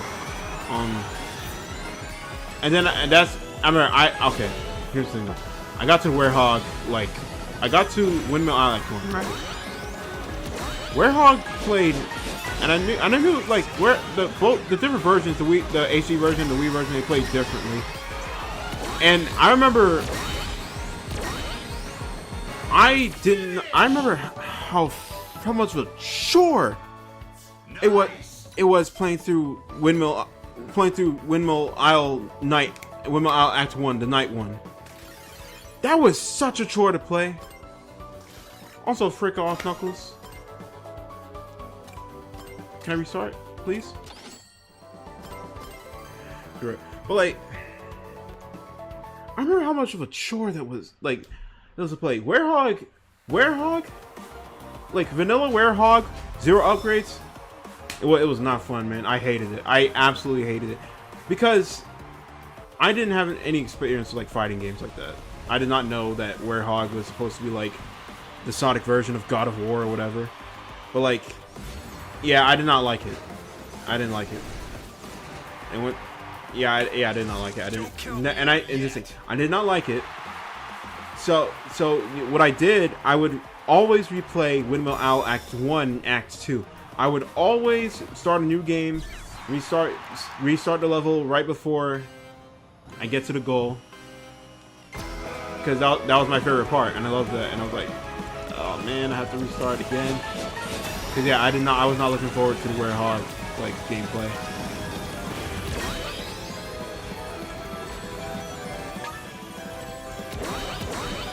And that's when I saw the new game trailer. I saw it when Sonic doing all that stuff that seemed like it was from a Boost game. Sonic sliding, hopping. I heard Boost sound effects. And when I saw the slide, I knew this was going to be a Boost Sonic game. Then he was drifting. He did a loop. Jumped up the ramp. And there was another Sonic. I was like, yo, what the heck? Yo, what the heck? It's a little Sonic. It looks different. You know, I was like, yo, it's a new Sonic game. What is it going to be?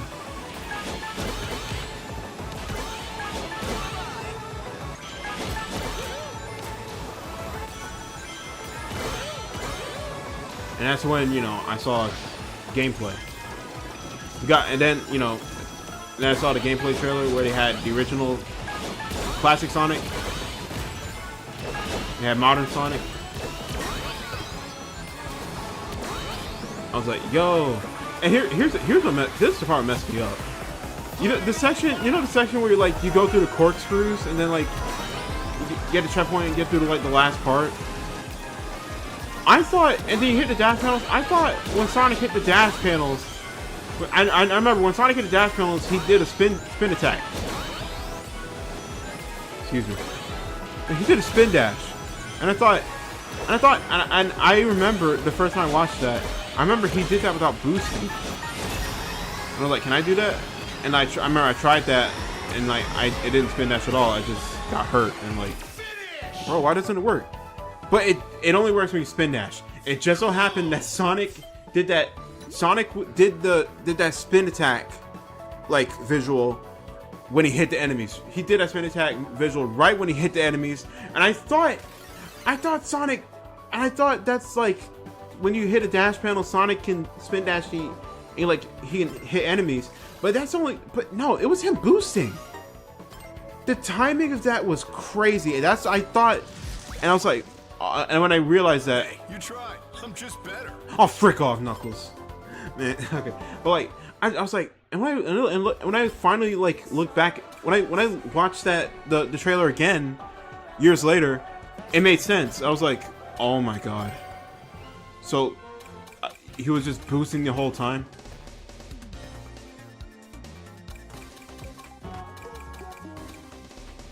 I really want to play as classic Sonic, bro. Yeah, let's race.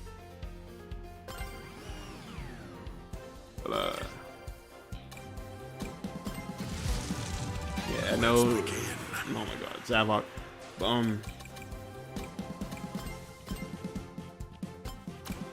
Oh my god. Hold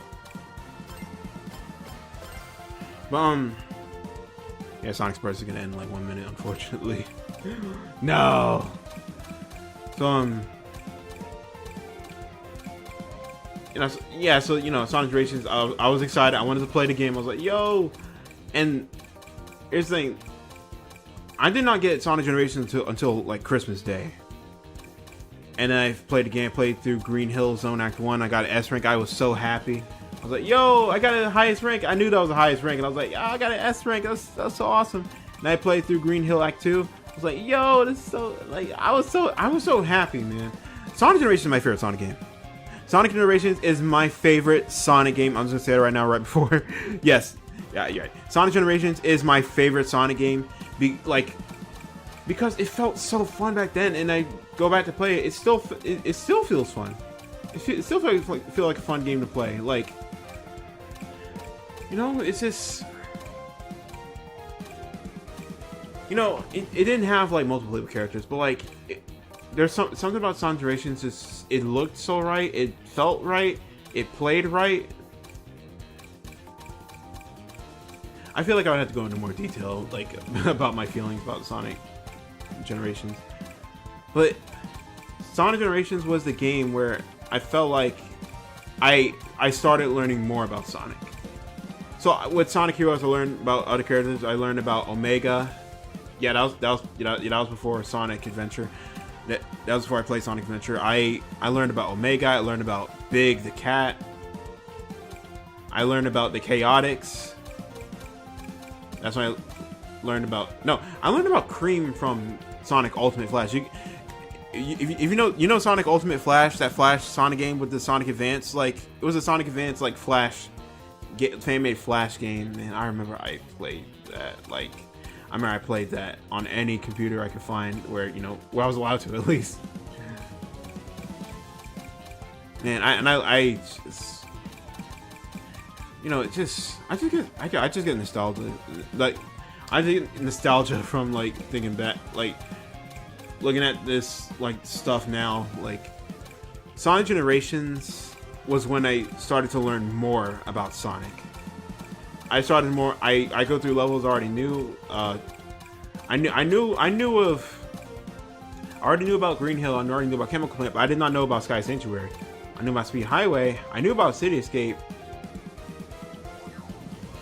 I knew about City Escape, but like that was from like, I kind of don't like the new version of City Escape because it feels more like a different stage than a remake to me. I mean, I think, but I mean, yeah, I understand. It's different, but I think that was the point. It was supposed to be a reimagined.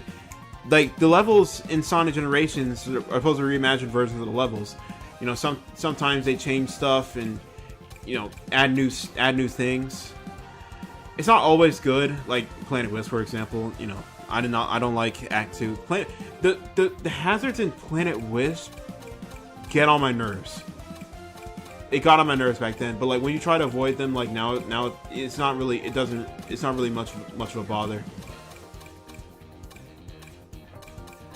But yeah, I understand where you're coming from. You know, Cityscape.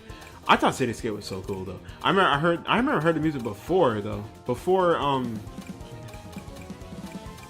heard Cityscape before I played Sonic Generations. And I hear the remix in the freaking guitar solo at the beginning, that I was like, yo, man, it's so cool. I was stimulated from that. I was stimulated from that, and I felt so emotional playing it. And like the gun truck like chase, I thought that was so cool. That was literally my first exposure to Sonic Adventure 2. Well, actually no, my first exposure to Sonic Adventure 2 was that Prison Island episode from Sonic X, but I did not. Cityscape was not really in there, but you know what I mean. It's Sonic Generations was literally like when I started to learn more about Sonic. I knew about Seaside Hill. I knew about Cityscape because I was Sonic 6. I knew about Rooftop Run because I already recognized it as a level from Sonic Unleashed. I knew Planet Wisp because, you know, I played Sonic Colors beforehand. I knew about the Death Egg robot. I think I knew about the Death Egg robot before.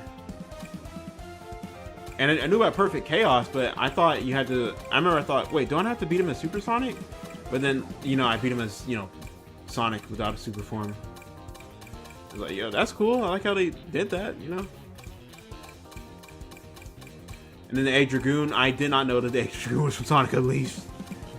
And then when you fight the Egg Dragoon in Sonic Unleashed and you notice how different it is, I'm like, huh. They turned their Werehog... They turned like a melee, like, fighter boss fight into a Boost Sonic like boss fight. I was impressed. Oh, here it is. Here's the slip thing. Alright.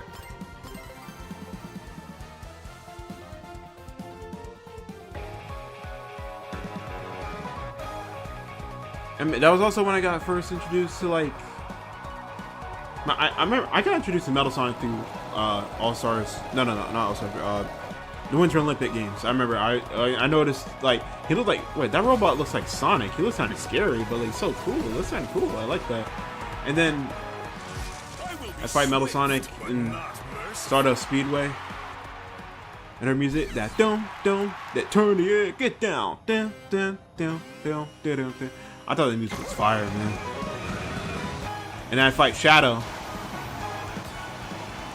And that was the first time, the first Shadow, that was my first exposure to like the Shadow like boss fight.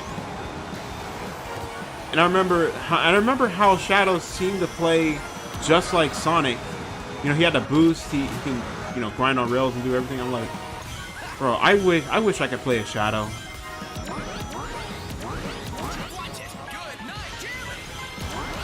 Wind blows through your eyes. I was like, bro, why can't I play? I want to play a Shadow in this. I want to play a Shadow. Like, why can't you play a Shadow? It looks like he, you know, you can play as him. That's what it seemed like to me. And then come like 13 years later, Sonic and Shadow Generations, where Shadow has his own campaign. Like, it's just crazy how far we've come.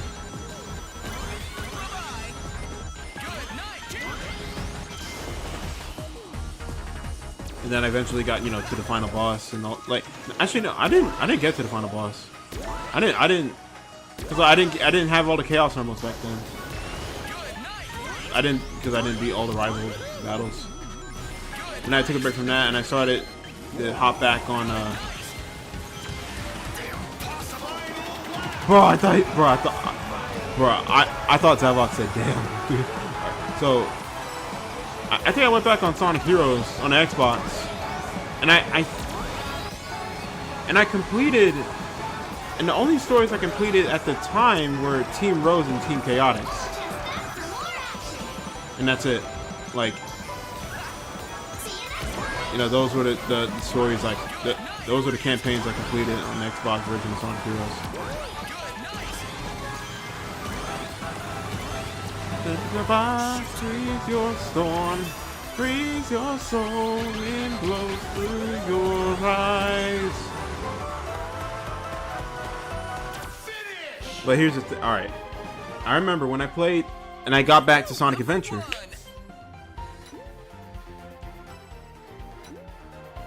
And I played as Tails, right? And I noticed how the stories like coincided up until the egg carrier, the Sky Chase. You know, when they got separated, I remember I felt sad for I remember Sonic, and then you know there was Sunset. Like he was like he ran from Emerald Coast. And I was like, do I go back in there? You just go back to Emerald Coast. Like you can just go into the level and just play through it, but nothing happened. Like I was like, oh. Well So what do I do? But it's not over. Yeah, I did not know what to do. So I go back to Tails' story, and then, you know. And then after the plane crashed, they played the cutscene where Tails was all sad and stuff, and that's when you first met Sonic. I remember it made me so sad, and I tried to go through the train. I'm like, we need to find Sonic. We need to go back to Sonic. And I felt really sad. And then I found out the trains they're not operating at sunset. I'm like, what? What am I supposed to do? And then I go into the jungle. Oh my god, I hated the jungle, bro. I hated the jungle because it was so scary. Because it was scary to me because how you get lost and you, like it felt like something could pop out or something.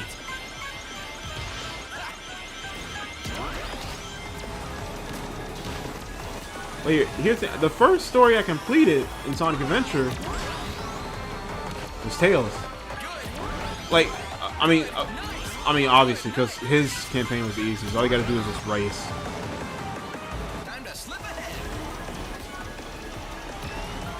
And then I remember when I got the rhythm badge, and Tails been upgraded. I was like, yo, and I messed around with it. I was use it like when I go on dash panels and he would go flying and stuff. Like, yo, this is awesome. Oh, screw off, Zabot. I command the race. No, you don't. And now I beat the Egg Walker. I remember racing Eggman. And then like he would say all this stuff like, you think you can keep up with me? What? He's caught up? And then oh no! Crap. And then like Eggman would say stuff, Tails, wait for me! And I remember like, no! No, Eggman. I can only imagine like Tails really saying that when like I can only imagine that's how Tails would respond. Like, Tails, wait for me! And then he was like, no! And I beat it. I beat the level. And then the cutscene plays and someone shouts, oh no! It's Robotnik! And I remember and all the people were like talking and stuff, and I got scared. I was like, and I got scared because someone else is. It seemed like some, and I was scared because I felt like something bad was gonna happen. And yeah, Eggman pops up with the Egg Walker, and I kind of got scared. I was like, bro, what is this? So that's when I learned. I have to fight Eggman again.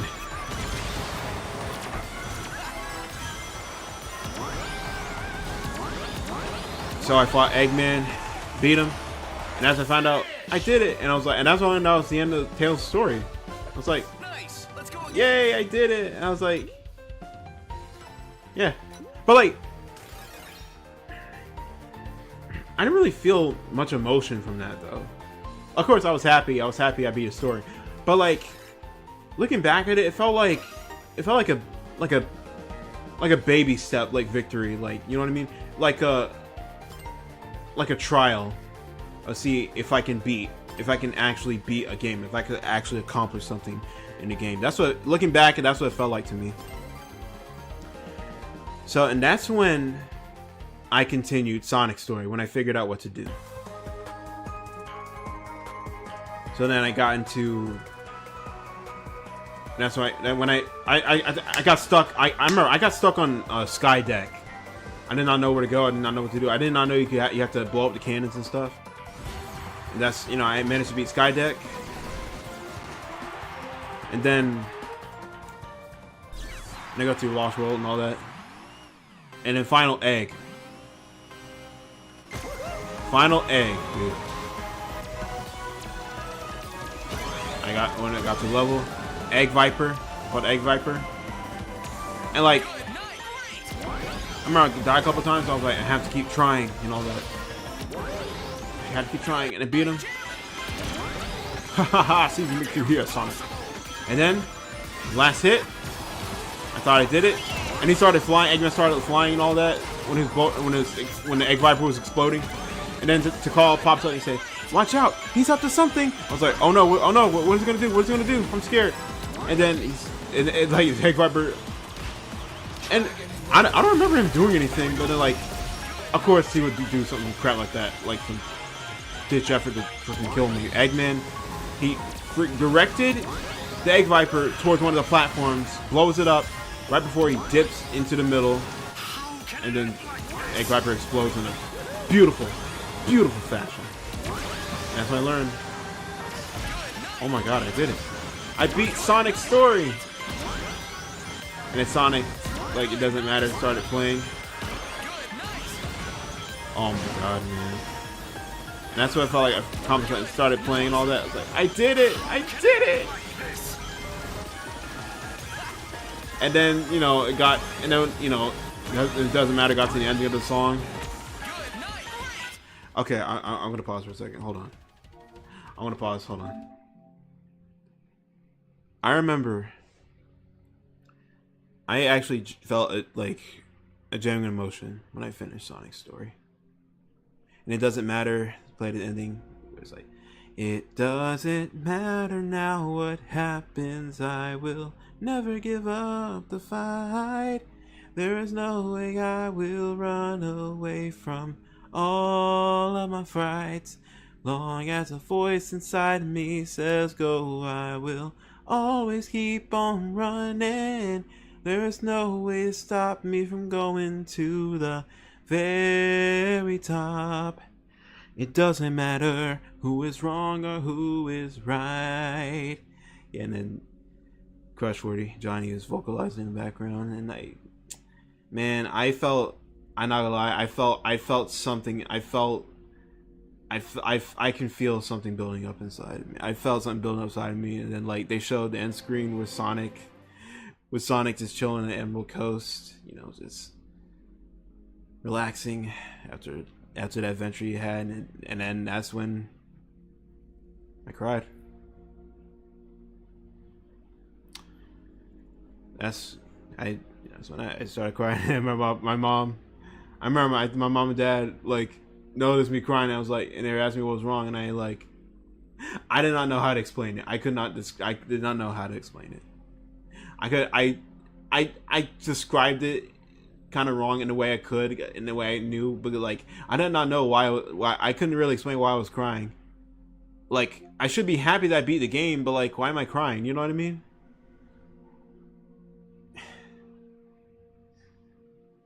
It felt like I accomplished something. I was so happy and seeing Sonic just, you know, relaxing. You know, seeing Sonic, you know, just relaxing after the whole thing.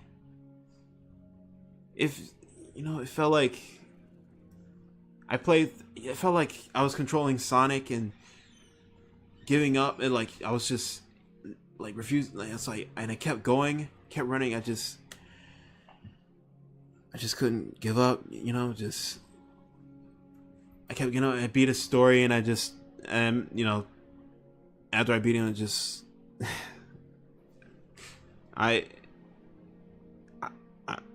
you know, it's just I cried. I felt some emotion building up inside, and I just cried.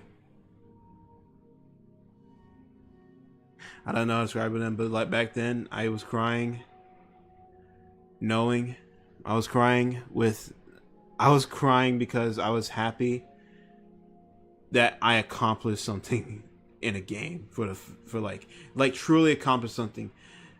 Like the main playable characters, like clearing the main playable character's story felt like an accomplishment, and it hit even harder. It was with a game franchise that I love so much. I love Sonic. I beat Sonic's story. And then after you know, after all that, the hard work, after all that stuff, that adventure, and you know, it paid off with him taking it easy, you know, just chilling, little vacation, just, you know, that's a memory I'll never forget. And yeah, I think those are the only two stories. I think Sonic and Tails' stories are the only two stories that I truly beaten on Xbox. The first Xbox 360 I had. Man, I will never forget those moments, man. And then I played Sonic Generations with the final boss. And I did not know.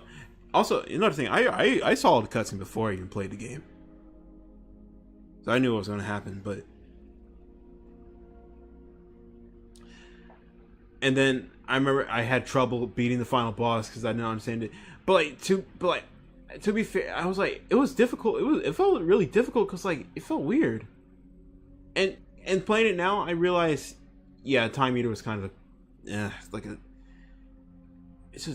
it was kind of not really a good boss fight because it's not a good boss fight because of how messy it is. Hold on.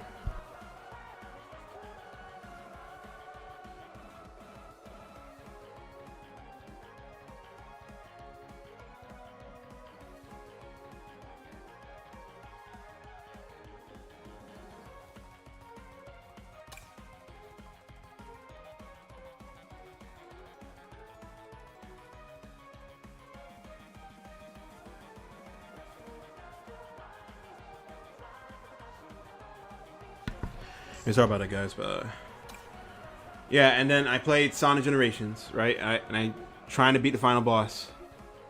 And then here's the thing, though: when you have to do when the final attack, where they try to burn you with this sun that they got, with the Eggmans got, and you have to press the bumpers, but I did not know like you have to hold it, and that's when I held it, and I beat the boss, and I was like, woo, we did it! I remember my brother was in the room, and I was trying to beat it. And like, woo, we did it! We were freaking cheering, man. We was like, woo! And my dad was like, yo, what are you cheering about? I was like, we just beat the game. Man, that felt like an accomplishment, and I was so happy. I was so happy I was able to beat Sonic Generations, that game I loved so much. And then I remember I noticed, on the internet, I was seeing stuff on the internet. I was like, a new Sonic game was coming out. I was like, and they had this background with the Deadly Six, the silhouettes and stuff, and I'm like, yo, who are they? They look kind of creepy. What the heck? That's like, I remember the silhouettes looking pretty creepy for it. Like, a little kind of whack for a Sonic game. I was like, what the heck? Why do they look, what the heck? This is a Sonic game? And then, but here's the thing, here's the best part. That's when I played it was also the Christmas when I got Sonic Generations was also the same Christmas I got the PlayStation version of, is when I got a PS3, and I got the PS3 version of Sonic Generations, and I got a 3DS and a 3DS version of Sonic Generations. So I basically played both versions of Sonic all versions of Sonic Generations, except for PC. I did not know what that was, but I was like, you know, in learning I can get games on a PS3 like digital download. I'm like, I remember 2012. That's when 2012 Sonic 4 Episode 2. And I remember Sonic 4 was coming out. Did you not understand what happy tears were back then? I was a kid back then. I think I was like, I was either 5 or 6 back then. Like Like I was either like 5 or 6 back then, so you know I didn't really understand it.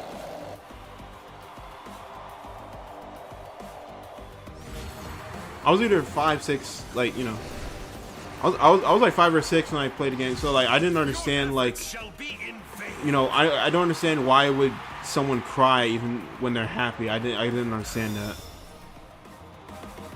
So, yeah.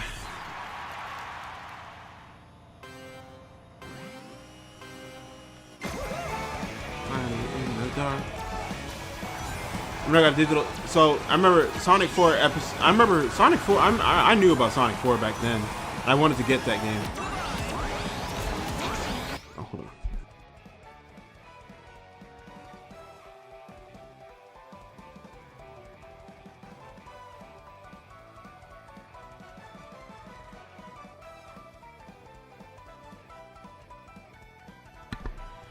All right, sorry about that, guys. Freeze your storm, freeze your soul, wind blows through your eyes, your mind. But I remember Sonic 4, I wanted to play Sonic 4. I was like, yo, how can I get Sonic 4? And I think they had, I remember I went to GameStop, I think they had like a card, like a digital download card or something. And I remember they had it, they had it on the Wii, and I was like, how can I play that? But then when I got PlayStation 3 and Sonic 4 Episode 2 came out, I was like, yo, I want to get that. And I got Sonic. But the first version of Sonic 4 Episode 2 I got was on the PC. That was the first, and it was on Steam. That was the first time I got Steam on my parents' like computer. The first game I got ever on Steam was Sonic 4 Episode 2. That I'll always remember. And I remember and also got it on the App Store because I that's when I also had an iPad.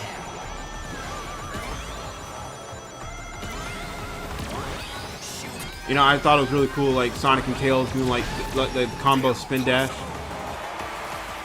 And like flying and stuff. I thought that was really cool. And the music. Look, man, I remember I was like, I was messing with the music back then. For Sonic 4 Episode 2. I was like, and then I noticed that there's a version of Sonic 4. I remember there was supposed to be an episode Metal. I was like, how do I play that? I go to that side, and it says you gotta download Sonic 4 Episode 1. I'm like, I want to get Episode 1. But then I eventually got Episode 1 on the PS3, and that's when I played it. I played Sonic 4 Episode 1. And even though I noticed the difference, I noticed the difference between how the games played. It did not play like the classic games, but I didn't care, man. I just liked Sonic. It was just, you know, it was whatever, you know. I liked Sonic 4. I liked Splash Hill. I liked the casino, Night Casino, not Night Casino, Roulette. I don't know, man. I liked the casino level. I liked the labyrinth music.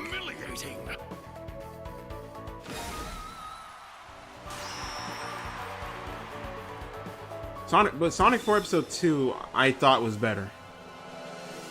And I remember this one level, White Park Act 2, this one level I loved so much. I remember I played it so much I would get better each time. And I think that was one of the first times I truly got a flow of of what the gameplay, what, you know, essentially the original intent, the base gameplay with Sonic is about, right?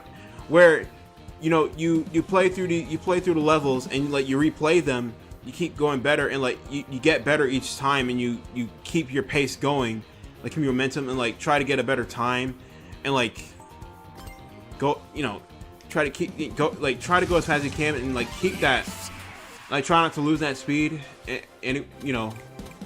And It felt and it felt like a flow. It felt really satisfying, and I was like, I kept playing it. Like, White Park 2 was my favorite level because like it felt like you're in a zone,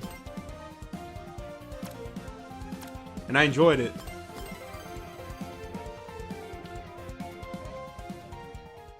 Maureen's collect higher speed, yeah.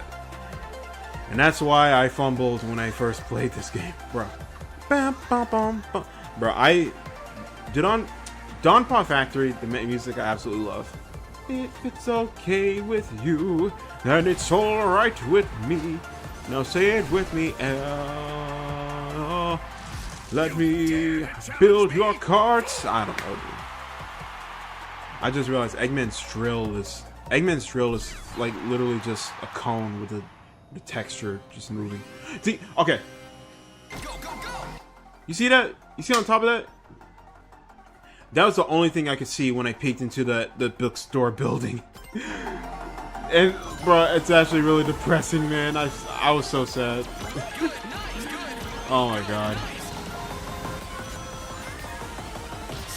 Here we go.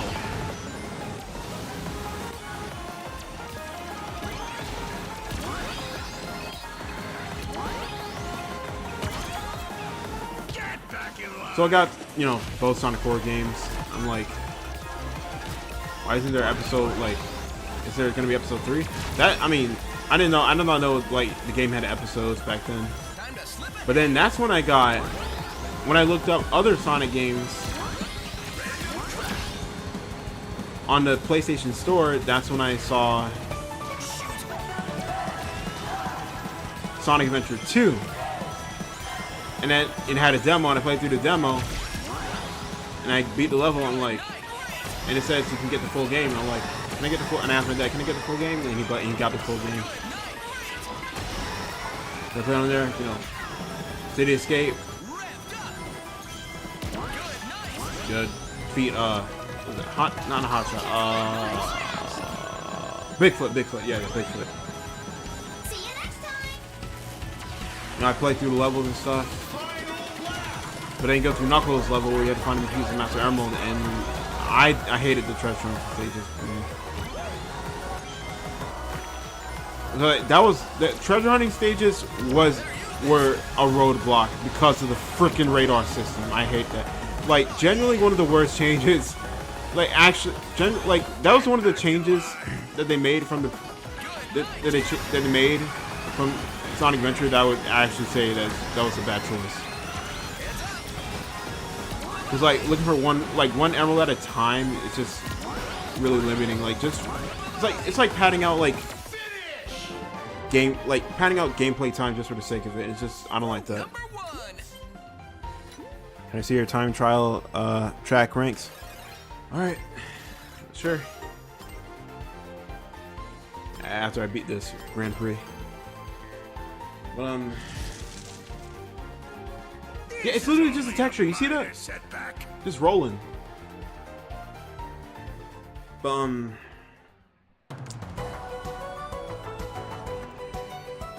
then I played through the dark stage, and then I found out you can play. If you play as Eggman first, I was like, when I saw the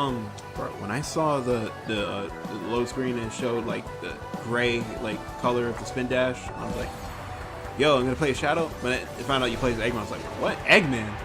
Why am I playing as Eggman? Yeah, I just played 2 levels. But then, you know, Eggman, he's been stuck in the building for 3 years. But like, I played the level. You gotta fight Hot Shot, the Hot Shot robot, gun robot, and Shadow. That was the first time I played Shadow. And Robot. Of course, the freaking treasure hunting stage of Rouge was roadblocked to me. But it wasn't until I actually progressed further later on the hero side. Wait, I managed to get past the aquatic mine.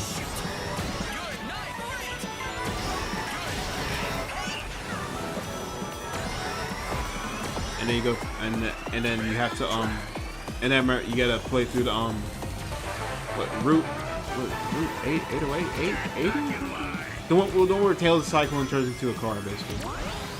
like, yo, and like, you know, do that. And like, I remember Tails steering was weird, and I did not know you can like, I did not know the controls. It's weird because that's a weird thing. They don't really explain like the controls. But I feel like for the kart racing stages specifically, they should do a better job at like explaining what the controls are, how to drift, and like, you know, the power boost and stuff. But I think you already guessed that because of the action window. If you collect enough things, you're able to do the power boost.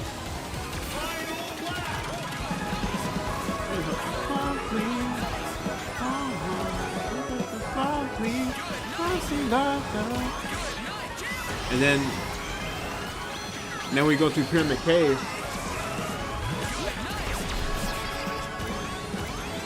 Go to Pyramid Cave. I played through Tails level, played through Sonic level, then Death Chamber. Right, Death Chamber. Oh no, wait, no. I remember. I think it was after Radical Highway where it was egg quarters where Rouge was going through Eggman's base. And then there's that drone, that seeker, like drone that scared the crap out of me. I was like, oh, I didn't like that. Like, it was so creepy. Like, I knew I was supposed to get caught, and it scared me. Like, that thing just flying around. It looked creepy. It looked weird.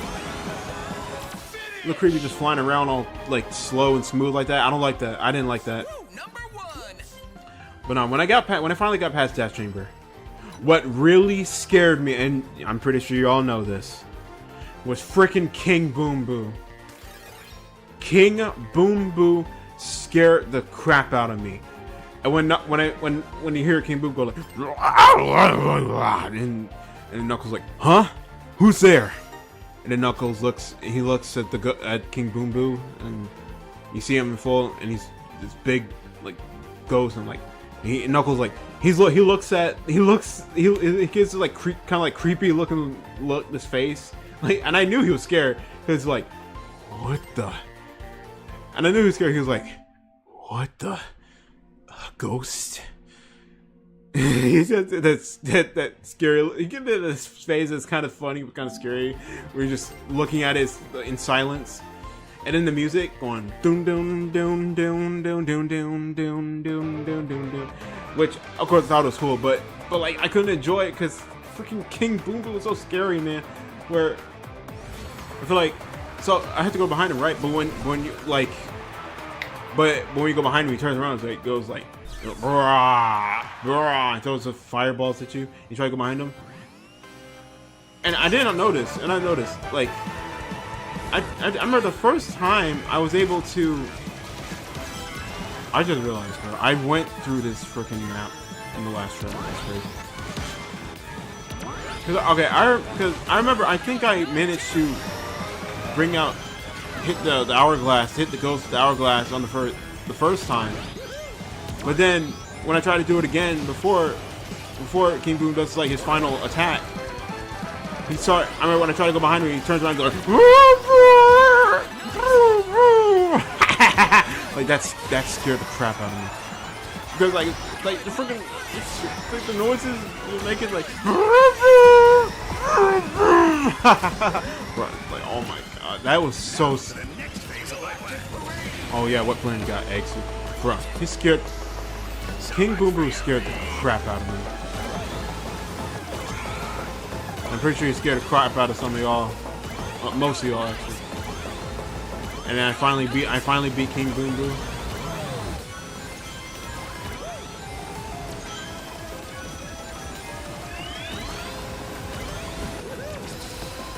And then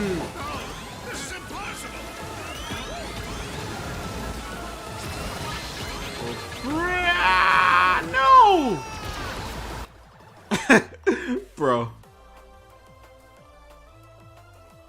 What are you playing this on? Oh yeah, I'm playing this on PlayStation 5.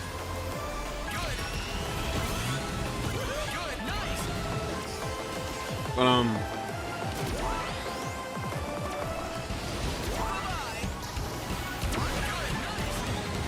I fought the egg golem. which I remember the instrumentation was like different because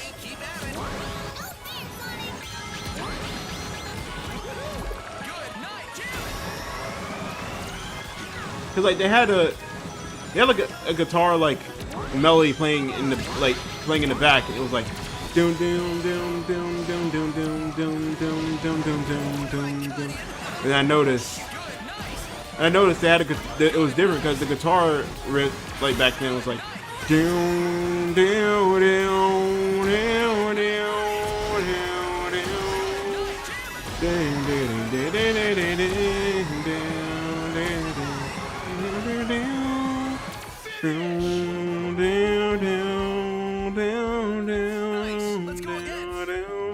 like I was like, man, I love that, man, bro. Sonic Adventure 2's music moved me. It awakened something in me, man. I was like, yo, what the heck? This sound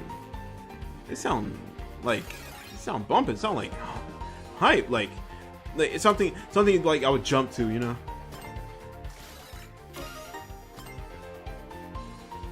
You know, with the drums and like the guitars and stuff, authentic instrumentation back then. Not that I have a problem like EDM and like, you know, like digital like instruments. Like you can that can be like, I mean, there's no problem with that, you know. Sometimes they go overboard with the EDM stuff, man. But also, if you're quick enough and can get in the right spot in time, it is possible to hit King Boo twice in one hit window, but it's very difficult. You gotta be pretty precise, but I've seen it done before. Yeah, I actually did try it. I actually did do that before. I managed to get like 2 hits in. I might be wrong, but I think I managed to get it in like 3 hits before, but I might be wrong. I don't remember specifically, but I managed to get like more than 1 hit one time.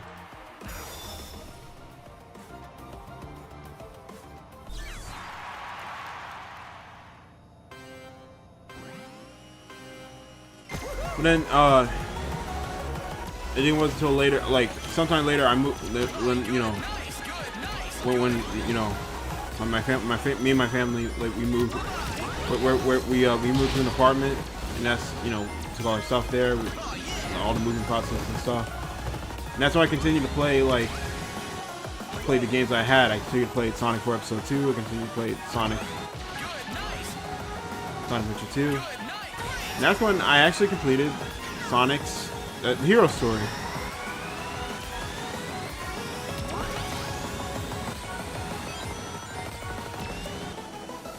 You know?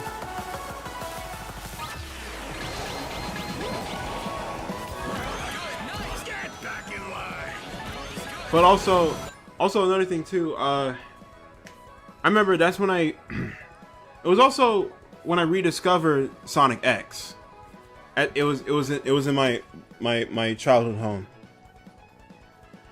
When I watched the episode. The episode I watched was the one where Sonic was fighting that ostrich like robot, and then like he got like that chip stuck in his ear, and then like he couldn't stop running for some reason. I don't know how that works, but that was just so funny. There's absolute limit considering the window time. There's no way you can get through it. There's not enough time. I've seen it done before. You can ask. It's absolutely possible. You just gotta make sure the timing is right. You gotta be persistent as hell. But yeah, yeah. I remember there's when we discovered Sonic X, like in my old house.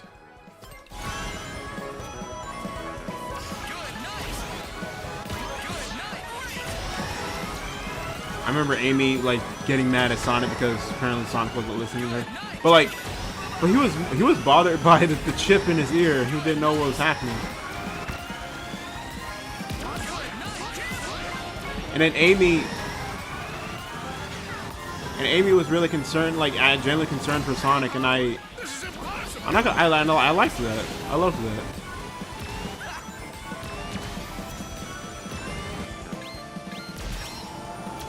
And honestly, it's kind of a crazy concept where, like, you know, Sonic's like he likes to run, but now he's in a situation where he literally has no choice but to run. And I remember it kind of scared me.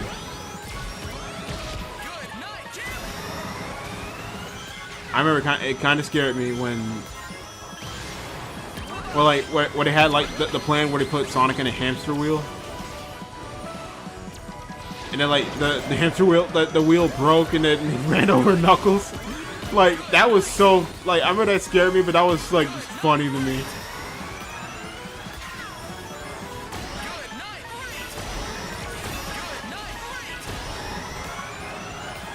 You know, I watched more episodes.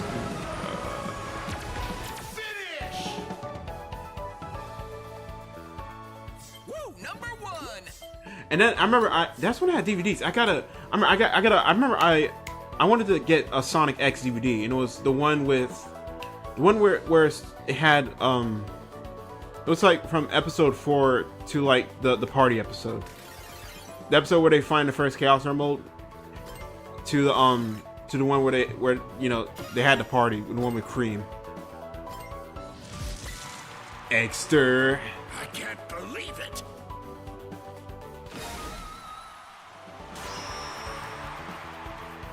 And I remember how happy, like I remember that made like happy that episode made me, you know. It made me really sad because I remember Ella, she was upset because of the mess, like, you know, that Cream made. I felt really bad. I felt really bad for Vanilla, man. Like she was like, and she felt like she's going like crazy because like she's working so hard and she's hearing things.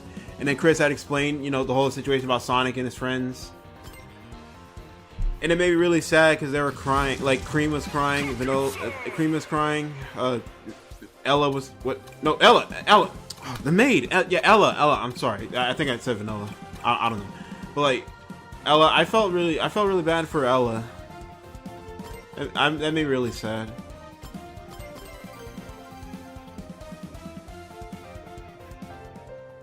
And also, you know, I felt sad for Chris's mom because she was crying for some reason. She said, "Forgive me, Christopher." I didn't really understand back then, but I didn't really understand the whole thing about Chris and his parents. I didn't understand it back then. But looking back at it now, it's like, yeah, it's honest. Yeah, I can completely understand. Like it's where like, you know, where you're older now, you start to understand stuff, and like, yeah, I understand the whole thing about Chris's relationship with his parents. It's genuinely sad, and it's like, you know, kind of a real thing. And I remember how painful it was, like years later down the line, like,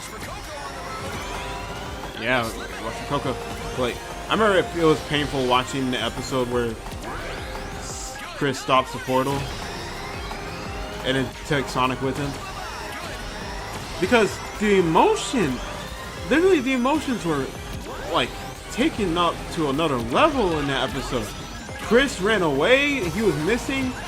His mom was bawling her eyes out. Chris's father was like literally calling like police troops and stuff to find him. And then Uncle Chuck and Grandpa Chuck, he stepped in and told Nelson, told his son, put the phone down, hang it up. You're making a mistake. And then he told Nelson, he told Chris's parents, actually think about why Chris went away. And like, do you think like it's because you're pushing away, or do you think do you think it's because he'll be alone like how he was before? But in the Japanese version though, they say something like, you know, but even then, like, even in English version, you said you can't bribe Chris with toys and stuff. They were going to call the toy store and try to like get him to come back with toys, dude. Like, they were not like, they had good job, like they had good jobs. They had good jobs that can afford them, like, you know, like, you know, a wealthy lifestyle. But that came at the cost of the relationship they have with their son. And that's what was really sad, and that's what Chuck had to tell them. You know, you can call, you know, you can get the police force to do all this stuff. You can buy toys, you can buy all this stuff, you can buy all this mansion, you can buy all this nice stuff. But you know what you can't buy with money? The love for your, you can't buy with money, like, the love for your son. Like, you're gonna have to actually make it right with your son. You know, and that was the lesson that the parents, that's the lesson that what Chris's parents had to learn, was to actually be there for their son when he needs them. And Chris, he had to come to the terms with the fact that Sonic has to leave. And it's in a way where the Japanese version specifically, though, is at a point where Chris starts to reflect on his actions and realize that he was being selfish by, you know, like, forcing Sonic to stay.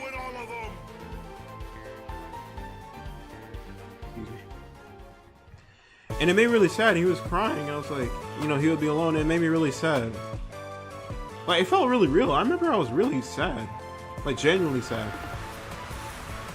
But in the Japanese version, when I watched it, like, years later, in the Japanese version, what Sonic says, in the English version, Sonic says, I mean, no one can make the choice. I can either go home and stay, or I can either go home or stay. It's your choice. But it doesn't sound right. It was like, beforehand, Sonic says, I mean, why did you want to come? Chris is like, why did you want to come to me? So, like, if I ask you to stay, would you stay forever? And Sonic's like, I mean, if that's what you want, I mean, you saved my life, so, you know, why wouldn't I? But then, and Chris, he got upset because it sounded like Sonic was simply being his friend because he felt like he owed it to him, like, with obligation. But then Sonic says, but in the Japanese version, it makes more sense because Sonic says friendship is free will. Like, no one else can choose how you feel.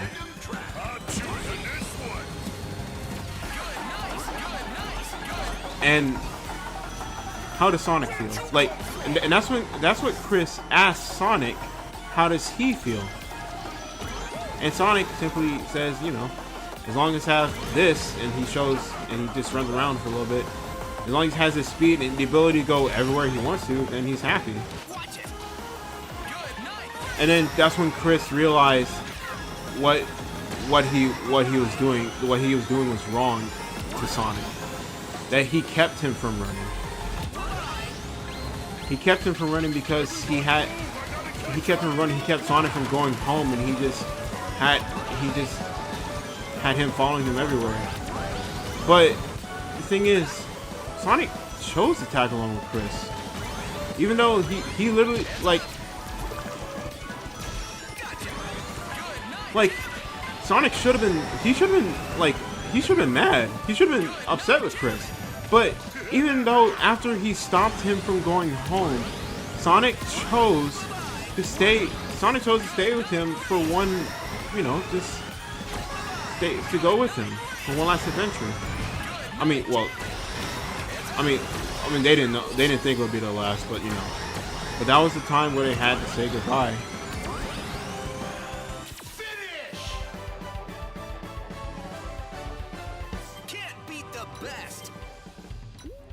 And then it's Chris, in the 4Kids version, Sonic says, maybe this isn't goodbye, maybe sometime down the line we'll see each other again. But there's something else. In the Japanese version, it's different because Chris was saying he felt like weak and like useless. And alone, it was more than just the fact that he doesn't have any friends. He felt useless. But didn't Chris kind of kidnap Sonic from Leonguard? I mean, yes, yeah, that was, and yes, I do agree. I do agree that was bad. But I'm not trying to excuse, but like, here's the thing you have to understand though.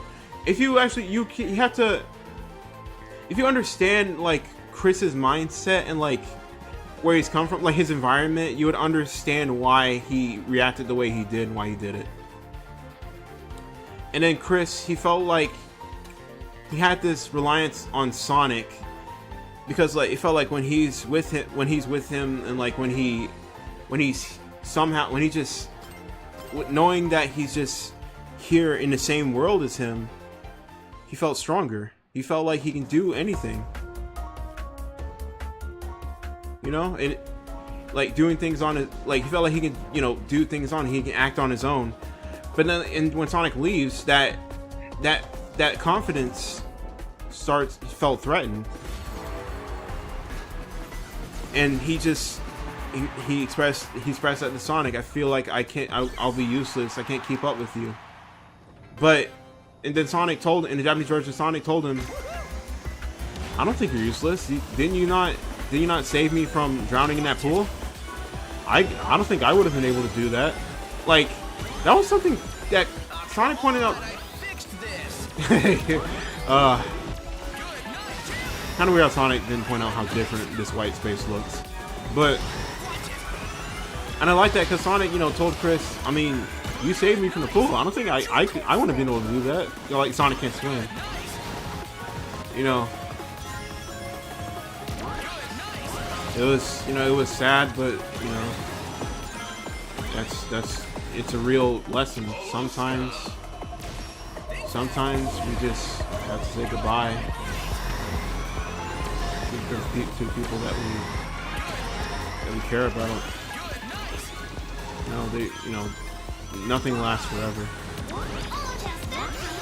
And that's something I loved about like Grandpa Chuck. All right. In the English version, they say how like time being like stagnant and like being like in one time stopping is a bad thing. They kind of flat out said it, saying like, I mean, we can accomplish many great things. Like, you know, if time stopped, I can make cool inventions with you, Tails. But then you say, but it's a trap. We won't be able to. Like, but it's a trap. We'll be stuck in the same thing. We'll be able to. How would that help us? Like, how would that help us progress? You know,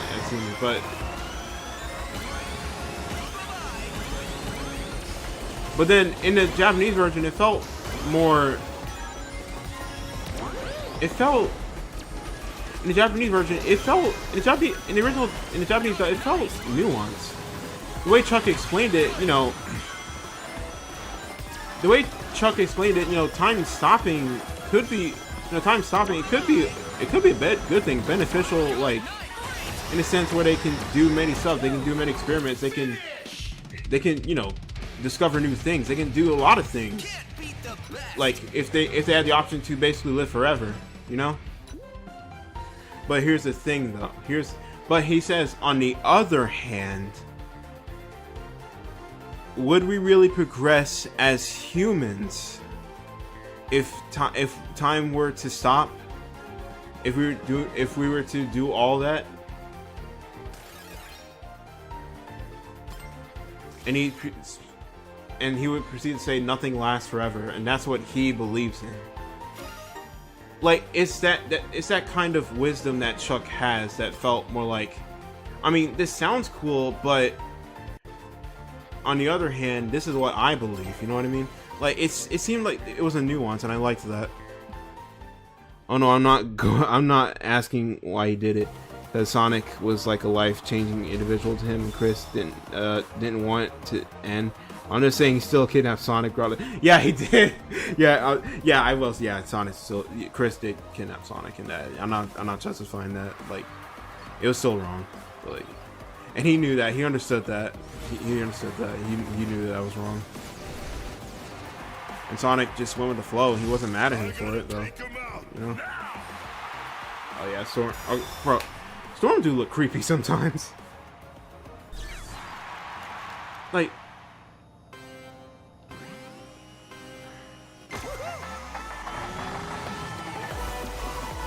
well, I remember the Emerald Coast episode of Sonic X. That one I remember. The one where Amy was like the one, genuinely one of the best Sonic episodes. Onward!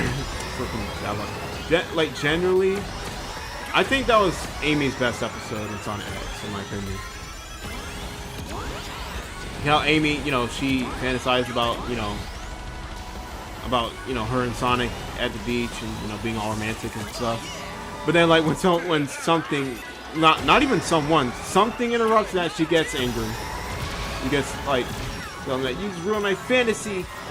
And then she realized, man, I can go crazy sometimes. But then she snaps back to reality and starts to realize, man, Sonic isn't here. She gets really sad and upset about it. Like, Sonic, you idiot! And then she sees a couple with the bracelet. The couple where the bracelet that she made for her boyfriend, and how it protects him in the water. And Amy, she made that. She ended up making one for Sonic, and she hid that from Cream, which is honestly funny. It was honestly funny how she's literally trying to hide that, considering how open she is.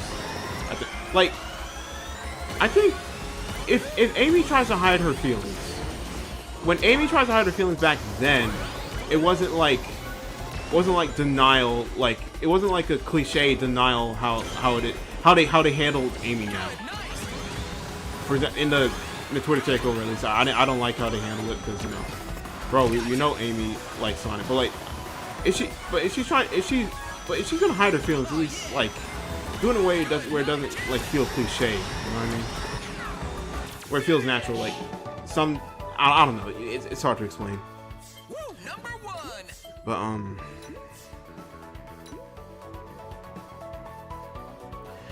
that's kind of odd. But what's kind of odd is that after doing so, Sonic decided to consent to being with Chris. It initially wasn't consensual. Well, I mean, Sonic is usually the type of person to go with the flow. But usually he would change, he would change something in a conflict, but sometimes Sonic just like going with the flow. Chris is just going off to some place. He's just running off to some place where he doesn't even know. To him, and to Sonic, it seemed like an adventure, and Sonic was with it. This ain't how it's supposed to go, dang it! Jesus, Storm. I know you're pissed, but dang. But yeah, that at least that's how I saw it. Sonic was just chill, but he knew Chris wasn't a bad person though. And like, but he was waiting for Chris to express himself, to ask him, like, he was waiting for Chris to ask him what does he want, and like, express his true feelings. How is Chris truly feeling? And that's why the talk at the with the fire, the campfire, it felt heartfelt. Oh my god. All right, so yeah, like I was saying, and then Eggman came up with Eggman Scream Park, and that episode was the first time I saw Bakun ever. I was like, yo, who is that? No, Chris, bro. I remember Mr. Tanaka. I remember he was like. I remember at first he was like comic relief to me, but nah, he man, he got skills. He is a he is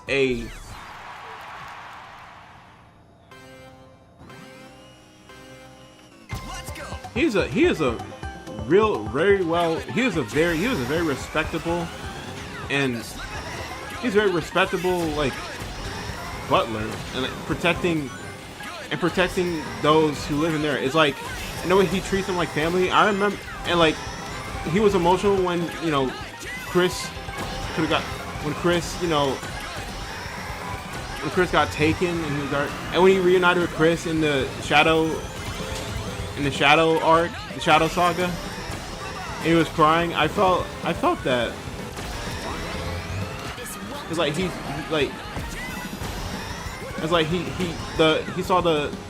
felt to him the Thorndyke family was his family. You know, I loved that. Same with Ella. You know?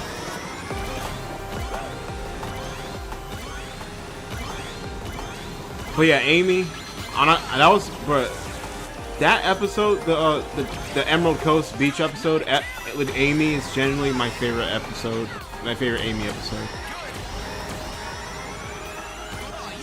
Where you can see her doing stuff, but you don't see her doing stuff where she's not fawning over Sonic.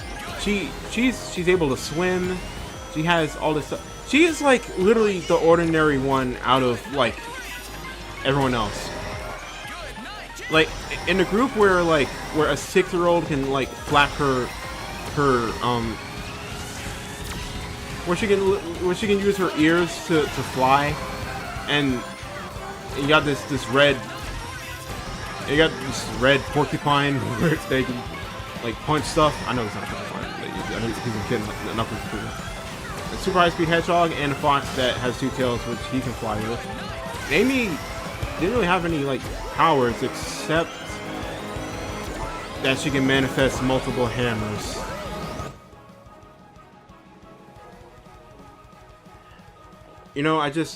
I wonder if like, how in Sonic Origins where you turn like Hyper Amy or something? Oh yeah, oh man.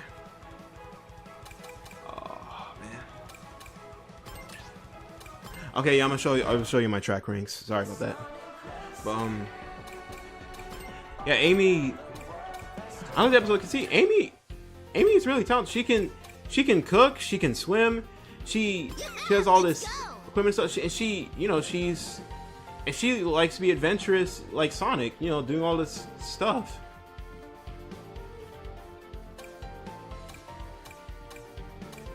She wants to chase Sonic, and when Sonic is there, there's Sonic, there's adventure.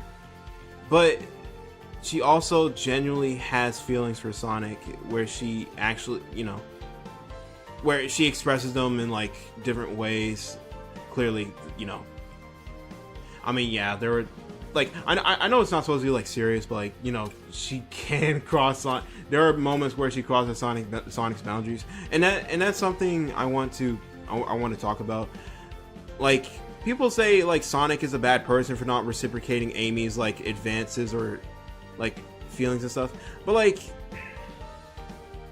Sonic as a to be real, Sonic even as a male, as a boy, he has boundaries too. Like humans regardless of gender, like, or identity, they have boundaries. That's just something I'm just gonna say. That's all I'm gonna say about that. Like, Sonic has boundaries, and like, I'm not saying Amy is a bad person for crossing that, or not really getting that, but yeah, I'm just saying, like, people saying that Sonic like is a bad person for not returning Amy's like advances, or apparently rejecting Amy, but like he did care about Amy and did have certain feelings for him. Like he did have feelings for Amy, which he doesn't show it like Amy does. You know,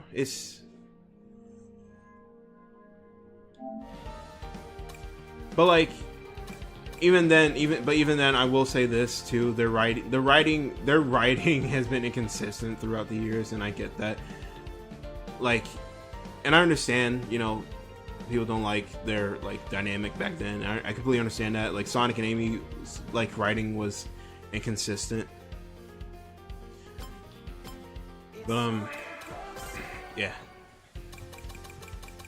How the heck? It's midnight right now, and Classic Sonic is not unlocked yet.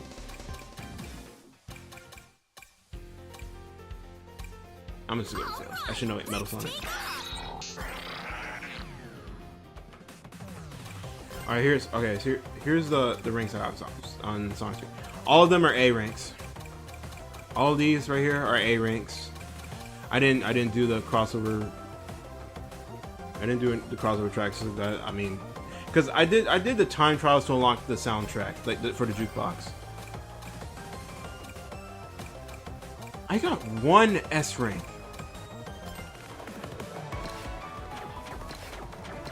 Yeah, I got 1 S rank on Holoska, and that's it.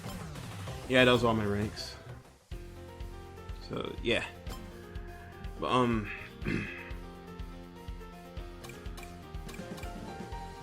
wait, it was my favorite episode because like you see how like, and also oh my god, that it's both. It really shows.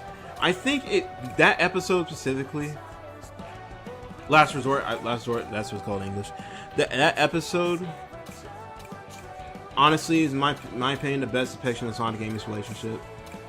You know, Sonic doesn't like the water and all that. Yeah, Sonic has fear of the water. You know, Amy was the one who ended up saving Sonic.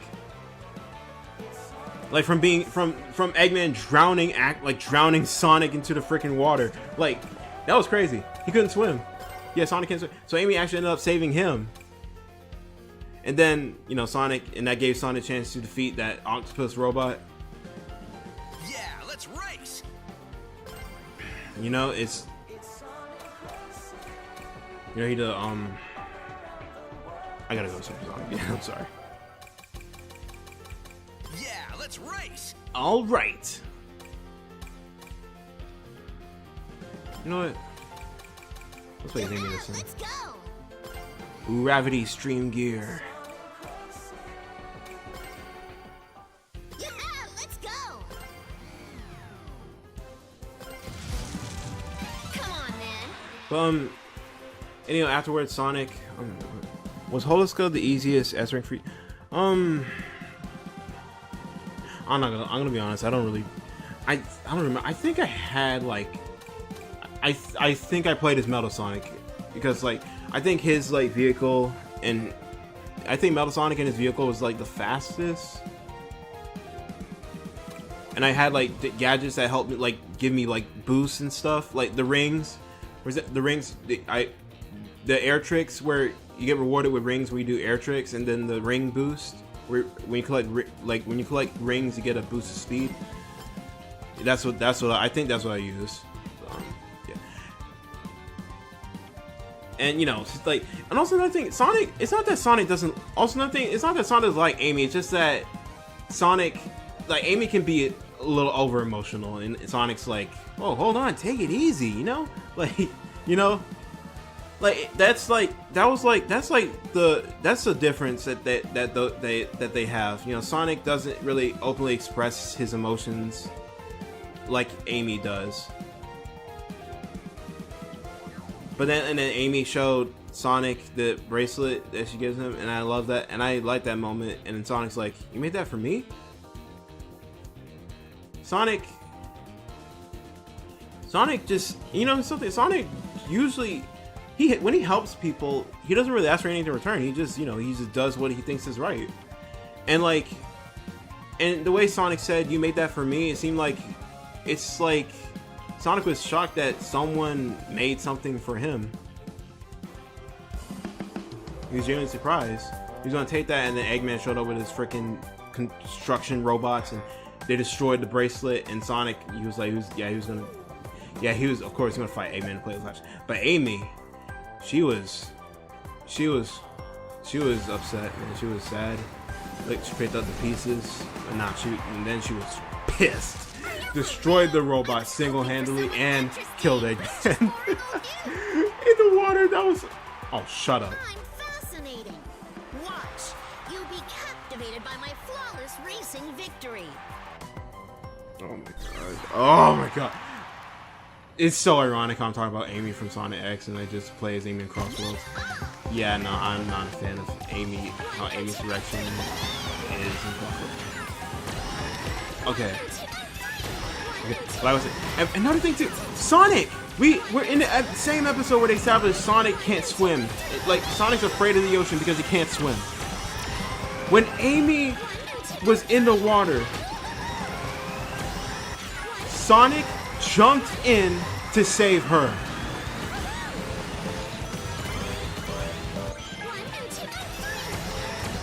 And it's ironic how, considering when Sonic said like he wouldn't be able to jump in, and it's ironic considering how Sonic, you know, he wouldn't be able to save someone who was drowning in water, but that's exactly what he did for Amy.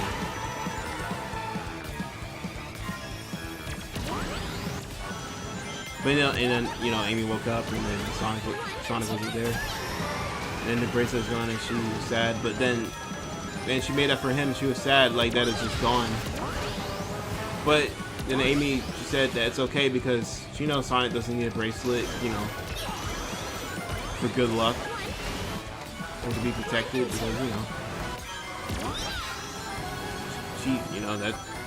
she knows Sonic. She knows Sonic can already, he's already. Oh my god. She believes in Sonic. I think that's simple to put it. I love that. And you see at the end, Sonic kept the bracelet. Sonic actually fixed and kept the bracelet, which was honestly really sweet. That was generally one of my favorite, one of my favorite episodes.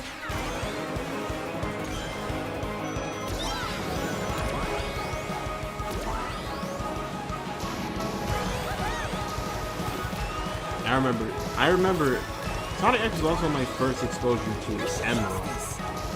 Sonic Battle, like period, just Emerald. And I remember, oh my god, when they freaking referred to him as ML because of the translation error. Like, because of, not a translation error, but a mistranslation. What do you call him? ML. Like, even then it sounded weird, because I remember he had an R in his name. I was like, what? ML? What is the R? Where's the R though? And how do you pronounce it? It's Emerald, because Sonic in the game, Sonic named Emerald after a Chaos Emerald because Emerald had a Chaos Emerald. But See? That's how the rest I will say this though. In my opinion, I think the Emerald saga was a weak saga. I think it's not really good adaptation of Sonic Battle, because in Sonic Battle I haven't really played the game, but from what I've seen, the story in Sonic Battle, Emerald had like his own like story where we played through all the different character stories, right? But the story is mainly, the emotional anchor is mainly on Emerald, where he's learning about these different people. He's learning these skills from Sonic, Shadow, Tails, Knuckles, Amy, Whipped Cream, but also learning some real emotional stuff. Like, you know, it's sometimes you have to use stuff to help other people, and you know, given free will by Gerald with Shadow, like, because like how Shadow now has free will, and I love that. Bring hope to humanity.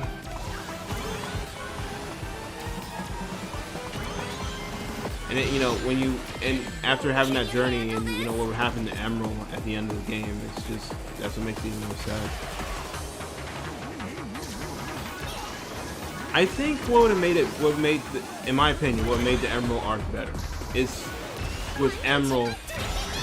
It's for Emerald to have a similar arc that he had in the original game. I mean that's my opinion. Like maybe have Emerald like learn from other characters like Amy, learn from Tails, learn from Sonic. He could have tagged along with Sonic during the that robot, like that home appliance robot thing. No! Oh, frick, I could have freaking used drill there. Dang it! I'm not invincible.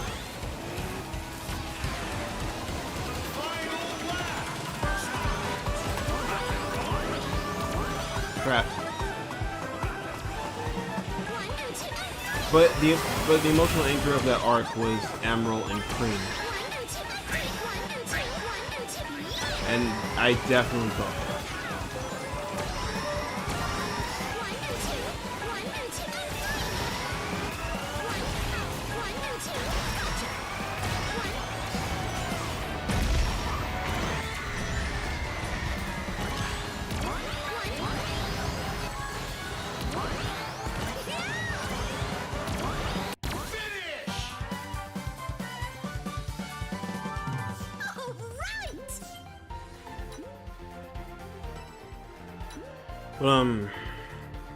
Yeah.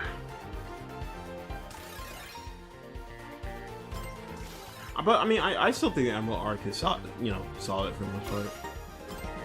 Honestly, Sonic X is not perfect. Sonic X is far from perfect, but it's generally one of my favorite Sonic shows.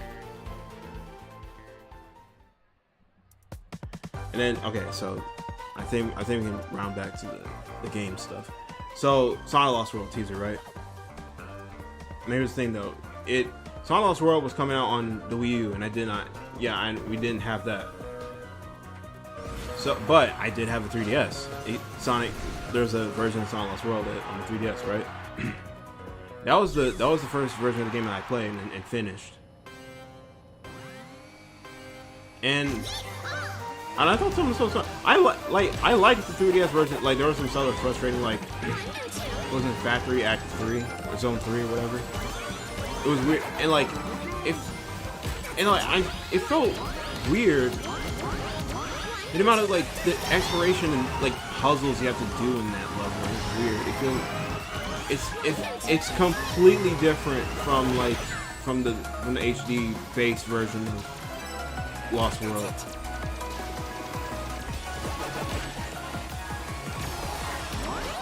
And then when you and then I remember they had a Wii U demo a demo console at Walmart, and it had Sonic Lost World on it, and I played it, and and it was fun. And then I got Sonic Lost World on Wii U for Christmas. It's Mario 3D World, I think. Yeah. Started playing Sonic Lost World on the Wii U. Thought it was cool. That was fun. Got bored. Waiting for next Sonic game that would come out next year. And guess which Sonic game that would be? I saw the freaking teaser. I saw the teaser.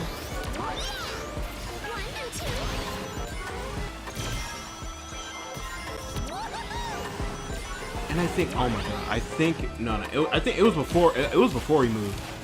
I think it was before we moved. I remember seeing that silhouette, picture, bro.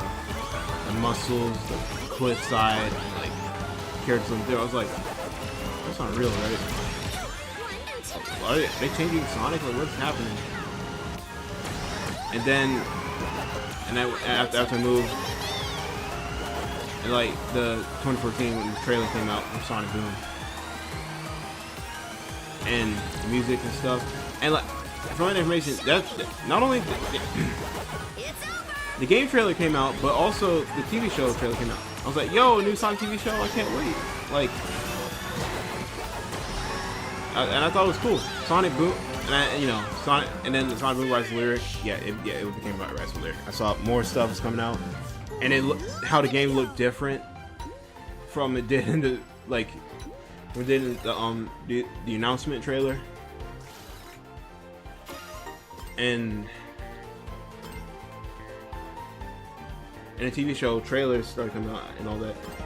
I got the game. I remember I got the game. Like I remember, we were coming back from like a trip. I think it was a Universal trip. We got back. We were going back from a Universal trip, and then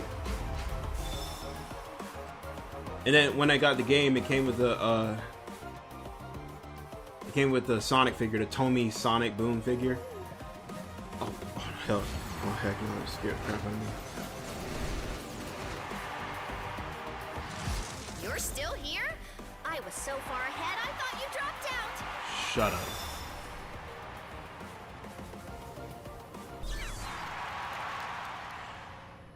So I played Sonic Boom. And I don't think I ran into... Well, I don't think I ran into any, like, major glitches or whatever. However, there's something that I started to notice when I was playing the game, even as a kid, right? Even back then. I would notice that I would notice how boring. Like, pushing buttons, these platforming, like, sections, and, like, just... But the only parts that I liked about it were, like, the speed sections and some of the boss fights. You know those speed sections where you like where you're on a road and you have like the quick step. It's like the boost games. Oh dang. Like it's like the boost games, but like without the boost. Like you have to maintain your speed. You have to try not to get. You have to not get hit to maintain like the top speed. Honestly, if the game was just that, I'd say it would be better. But I mean, personally, that's me because those are my favorite parts. I was even like the combat was like it was repetitive. The gameplay was repetitive, like all this pushing buttons and stuff. What, the dots are shiny?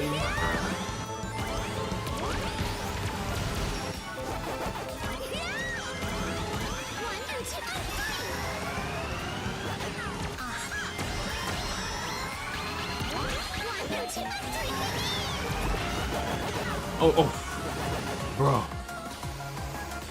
Oh my god, thank god.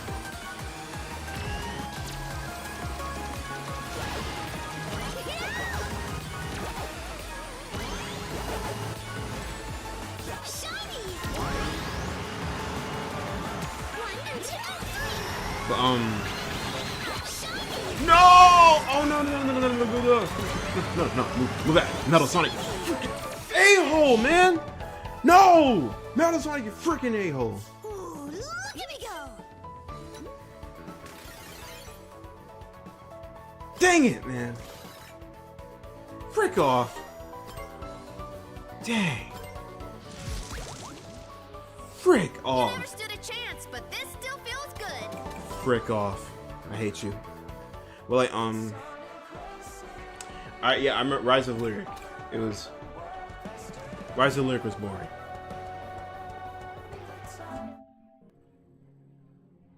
Should I?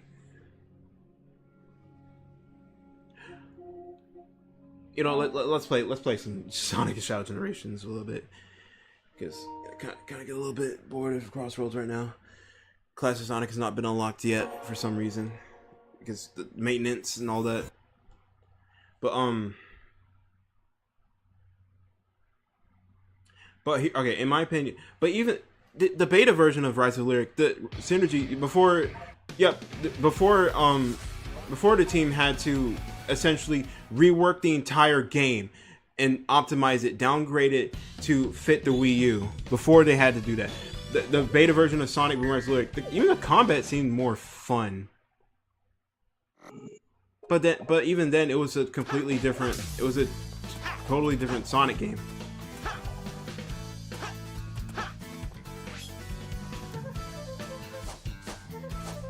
Like it wasn't like it was literally like just some multiplayer like battle like Sonic game. What the frick?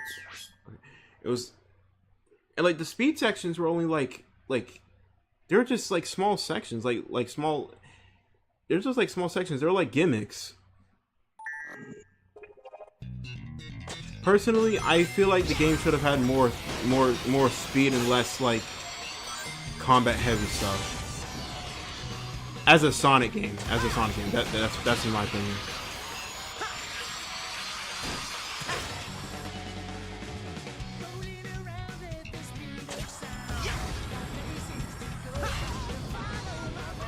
Oh, can't stick around, have to keep moving on. It's what lies ahead, only one way to find out. Must keep on moving ahead.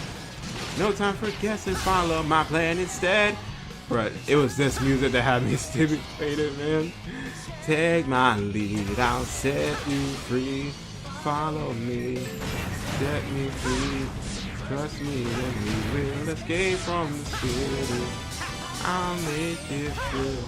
Follow me. Set me free. Trust me and we will escape from the city. I'll make it through to you. Follow me. Oh yeah. Bro, I wish they brought back like the score combos in this. Hey. Oh yeah. Yeah. Danger is lurking around every turn.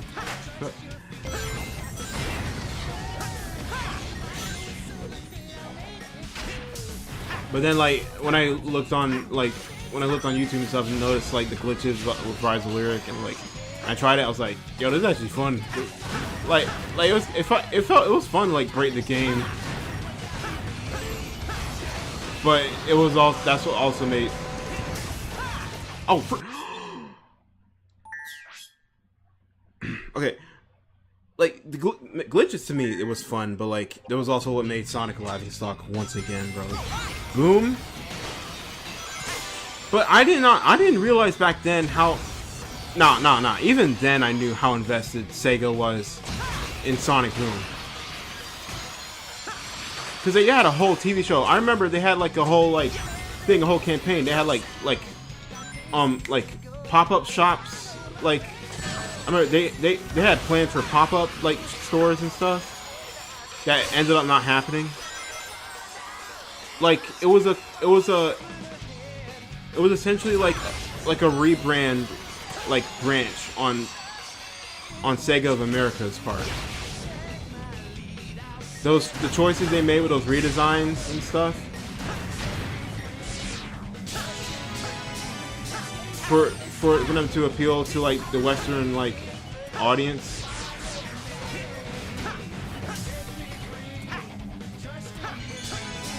Also towards the younger audience, where yeah, Sonic Synergy wasn't originally going to be Sonic Boom. It was until like the rebrand that they decided to make Sonic Synergy into Sonic Boom, where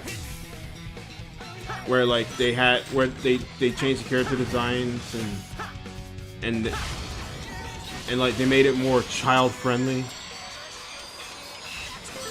and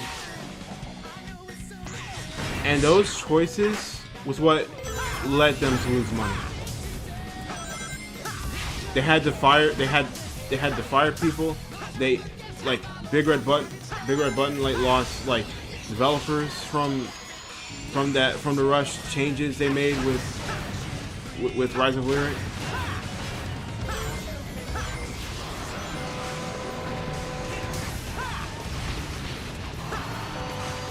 Go, drift! Oh no, I couldn't get rid of him. Crap, I couldn't get rid of him. But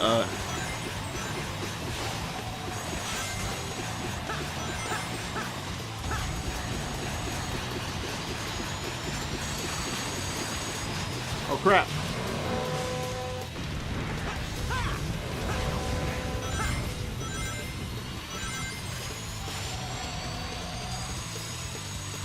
And then the Sonic Boom TV shows aired on Cartoon Network, and I liked the first episode because it was about Sonic and Tails. You know, it was a good story. But then as more episodes go on, I would continue to watch, and I was like, I'm gonna watch every episode. That's what I was like. But then I started like tuning out. I remember like I started tuning out because, and I was like, I don't think I'm really interested in the show anymore. And I couldn't really explain to myself why.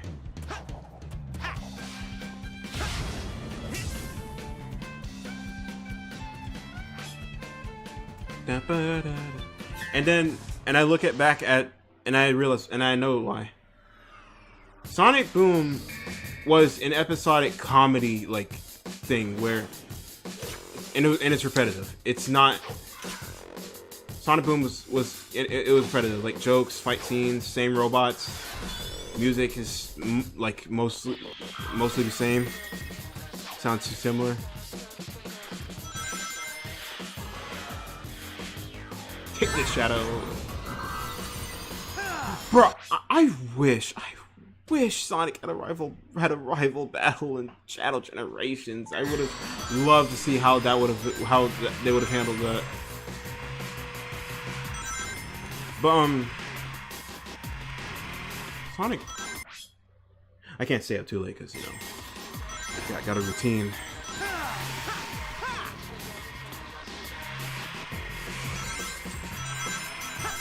Trying to continue my story as fast as I could. But, I mean, I tuned down to Sonic Boom because, like, nothing wasn't really interesting to me. The characters, it didn't feel like Knuckles was just dumb. Tails gets bullied a lot. Sonic is this egomaniac. Amy's, I will say Amy is probably one of my favorite parts of Sonic Boom because they don't hide the fact that she's flawed. I like that's one thing I will say about Boom Amy. Like, they don't hide the fact that she's flawed most of the time, and it's funny. I love that. Like, I love that.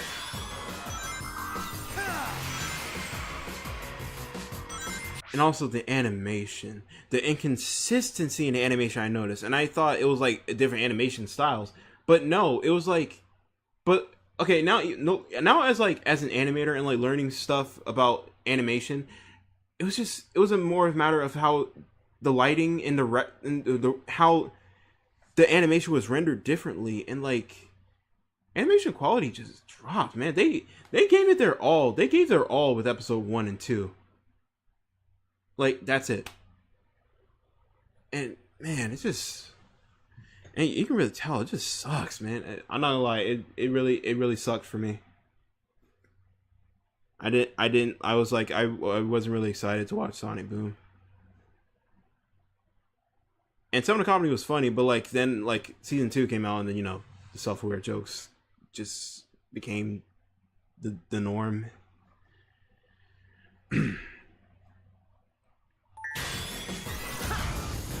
Then I got Shadow Crystal, but, you know, freaking cool, like, had like a, or I had a collection like system and all that, free to progress, or not a progression system. Go, trying to attack Shadow, bro. Oh, screw it. Screw it. Sorry, Shadow. Yeah.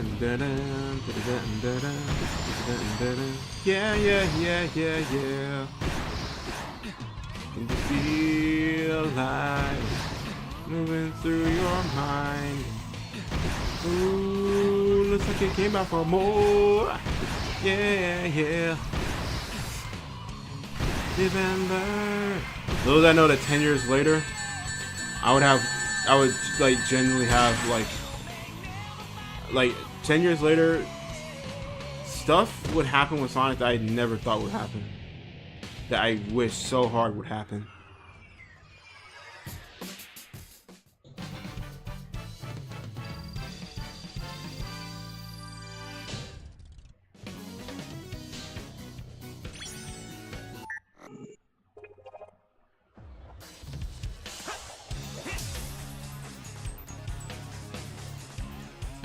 So, alright. just save real quick. So, you know, Sonic Boom, it was just boring. And then, like, drought happened. 2015, we get Sonic Runners, and that's a new Sonic game? Sonic Runners? That was, like, the first time I was like, bro, I'm waiting for the next Sonic game to come out. And then we get stuff like mobile games. We got, Sonic Jump. So I remember Sonic Jump. I remember Sonic Dash. I remember Sonic Jump Fever, but that was, like, a short-lived thing. Then we got Sonic Runners, which, man, Sonic Runners was like, the only issue they had was like the gacha system, but like I wish they would bring Sonic Runners back. Sonic Runners Adventure is not bad, but it's limited characters.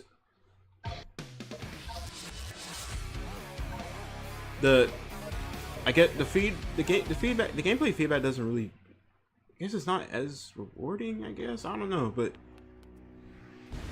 let's play Shadow the Hedgehog, bruh.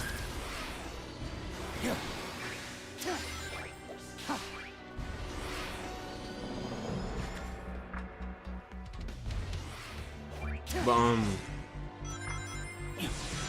2016 we would basically get, I remember Sonic Boom Fire and Ice was supposed to release in 2015, but then it got delayed.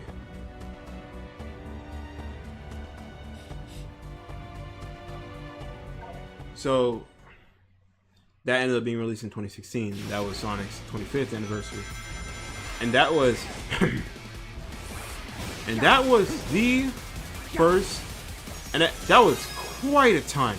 2016 was quite a time for me as a Sonic fan. That was the first time where I started to experience like hype, like the build up to a new Sonic game. Sonic Mania coming out. I was waiting for Sonic Forces, but then I got burned out. I was excited to play Sonic Forces actually for the first time. I wasn't burned out. Like I was happy I got to play Sonic Forces. You know, it was fun the first time, but then you play it over and over again, and like over time you start to realize maybe it's not really that fun anymore. Like not horrible, but just average. It was not necessarily the greatest thing. It's not really great. And I was like,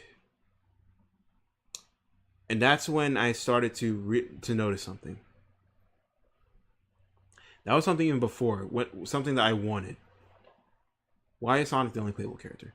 That's when I started to ask, why is Sonic the only playable character? I'm like, what the frick? Why isn't Tails playable? Why isn't Knuckles playable? Like, you know? But here's the thing I didn't expect. Shadow. I remember I was in middle school, right? Chaos control. I remember I was in middle school and I checked my phone and it got a notification from the Sonic YouTube channel. It said episode Shadow. I thought it was Shadow boss fight.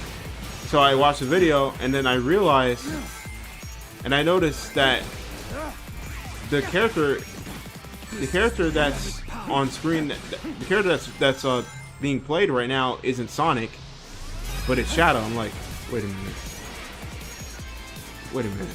Wait, that's Shadow? I was like, wait, you can play, you can play as Shadow? Like, I was so excited. I was like, yo, you can play as Shadow. I was so excited. And he looked like how he would play in Sonic Generations. He had the boost animation and everything. I was so happy. I was so excited. You know, episode Shadow was, in my opinion, had better variety in game and challenge, in my opinion. But yeah, Sonic Forces and all that, like, bro, I feel like, but yeah, there was definitely Sonic Forces that was something I noticed was lacking, and that was something that needed to change.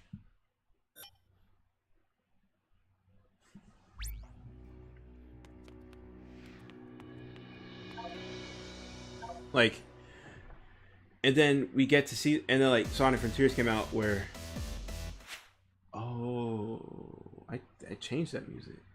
Okay, but Sonic Forces, it felt like it's the real time, man. We had Sonic Sonic Mania Plus. I remember that's when I started tuning into the South by Southwest panels. There was Sonic Mania Plus. There was Team Sonic Racing, which is kind of underwhelming. Which over time I kind of got bored over it. Sonic Mania Plus, but Sonic Mania Plus stole my heart actually more than Team Sonic Racing. 2019, you know, we got that tease from Takashi Iizuka about Sonic Frontiers or the new Sonic game, and then the movie was coming out too. But like, oh my god, I was such a suck up back then. I remember they showed a teaser for like the movie. I was like, and they showed Sonic's design. I was like, what? That's not real, right? And I was like, why does it look like that? And then, you know, the poster. I remember the first time I saw the poster was when we were going to see a movie, and I took a picture and I posted on Twitter. I remember I was like, I wanted to be the first to post this on Twitter. I wanted people to see my post first. I remember that was back then. That was way back then, like 2018, I think. I remember I was like, yo, this Sonic poster. I was like, I want to take a picture of that, post it. But yeah, and then like I was scared. I'm not gonna lie, I was pretty scared because they're not showing Sonic's face. And then they freaking released the trailer in April 2019, and I was just vibing with it back then because I was like, I mean, if this is how it is, I guess it's just how it is. But the thing is. And when I saw Jeff Fowler, he tweeted, "You don't like design, changes are going to happen." And I was like, what? The general public collectively agreed that was not Sonic's design. They changed his design. They got Tyson Hess on board for the redesign. And that was crazy to me. And we see how that turned out. It's so crazy how Sonic would have became a laughingstock again with the movie.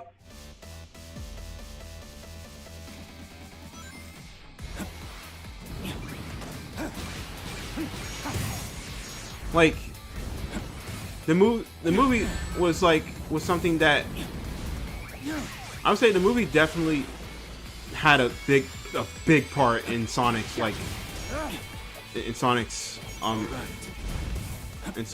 renaissance. Because it was because of the movie that people were starting to pay attention to Sonic again. And then all we had to do was wait for the new game.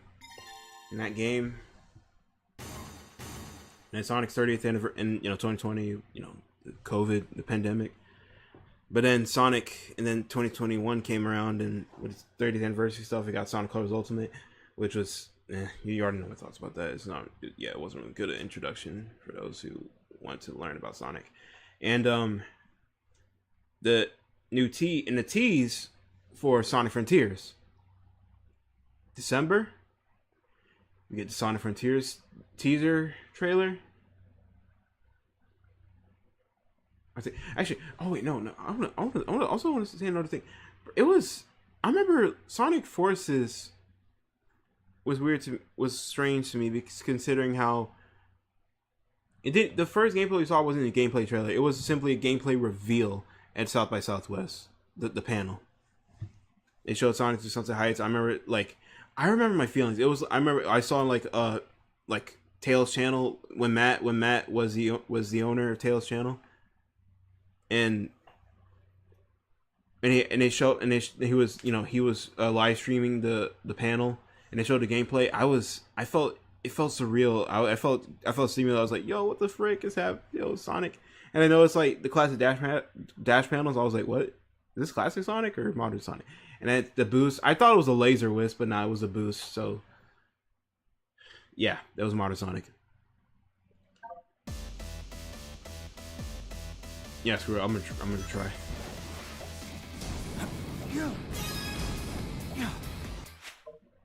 Hold on.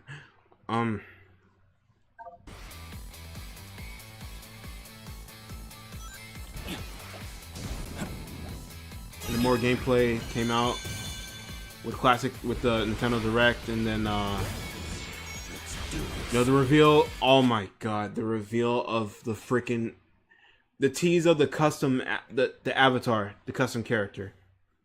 Well, a lot of people thought it was Bubsy, and I did not. I have absolutely no idea who that was. That was my very first time knowing about Bubsy, and I actually believed it. I actually believed it was Bubsy, but I was like, who else could it be? I don't know. I don't know. But I did not think it would be a custom. It would be a customizable character. Like that's cool. I was like, yo, I get to make my own character. That's awesome. It's a great. When executed right, it's a good concept. It's a great concept. And that was like the most fun part. I feel like, in my opinion, that was like one of the things they put a lot of thought into. That was one of the things they put a lot of thought into in Sonic Forces. That's one of the things I'll give the development team credit for, Sonic team.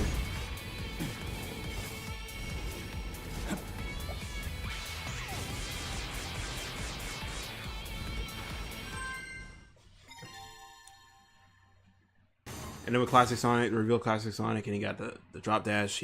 The instant spin dash was not present.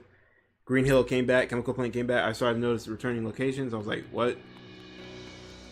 Like, why though? That was my thoughts. And then I saw, like, remember with Sonic Forces Speed Battle, like, image was popping. I was like, Sky Sanctuary's coming back too? Are you kidding me? Like, but nah, that didn't happen.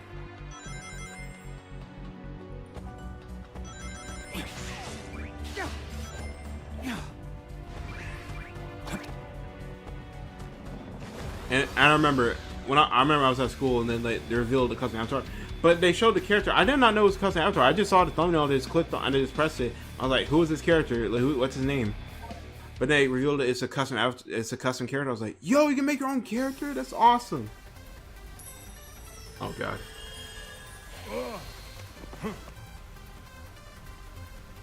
Tokyo.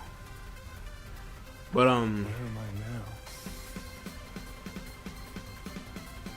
yeah, and I was like, man, Sonic Forces is, and I realized, and that's why I started to really think Sonic Forces could have been like Sonic Heroes, where you had like multiple playable characters. It's called Sonic Forces, where if you think about it, Sonic shouldn't have been like the only playable character, but he was.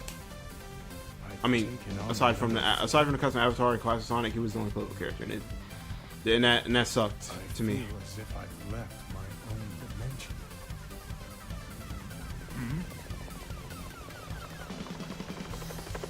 Bro, the music kind of syncs up good.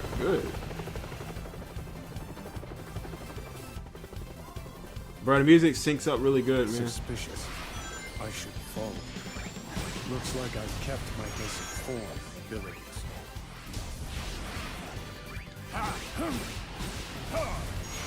I gotta have like jump ramps there. A beautiful city. It looks like how Maria described the Earth. But Yep. Oh, yeah. Sonic Forces. I felt like could have been like Sonic Heroes in my opinion. That's how I felt. I remember I despised Forces because of like it just didn't really feel fun anymore, and it could have been like something, and it could have been like Sonic Heroes. But then like, you know, Sonic Frontiers came out and all that. I remember highly on Sonic Frontiers. Could we have more playable characters like now? Like adventure gameplay? Like could Spin Dash come back? Like Sonic Adventure gameplay or something? Let's do And then the gameplay reveal finally came out.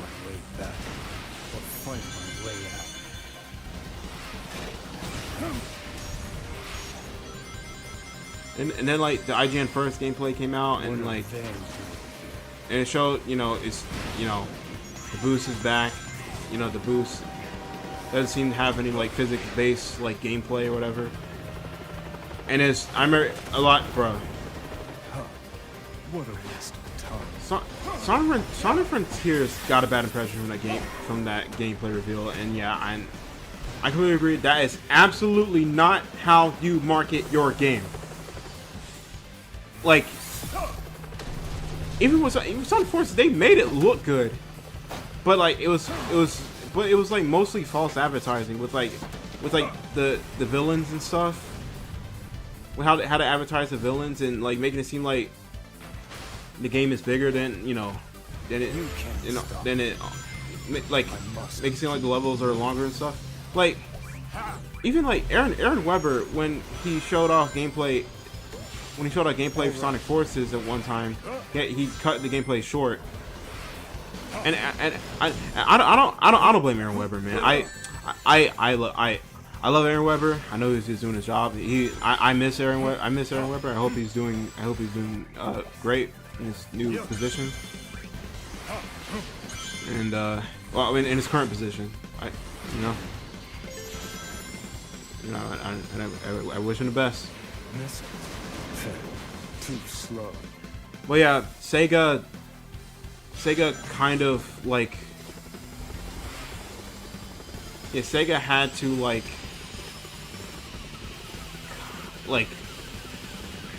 Sega had to like really, they had to make Sonic Forces look good, basically. Sonic Frontiers, first impression wasn't good.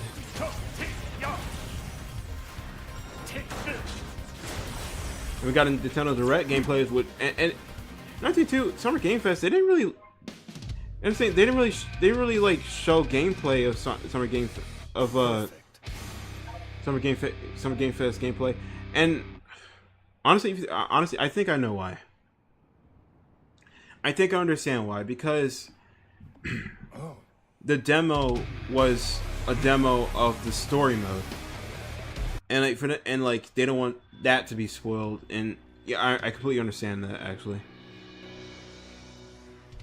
But then like they show like the Nintendo Direct Partner Showcase, I think, and where they literally showed off like it's their own like trailer for Sonic Frontiers, where we've pretty much seen the same stuff we already did with the combat and the island exploration.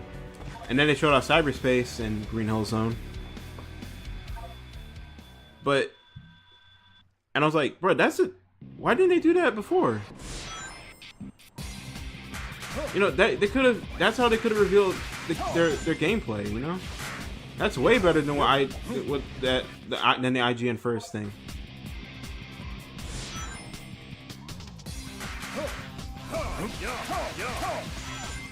Yeah, Sega just makes some weird decisions sometimes, and you know.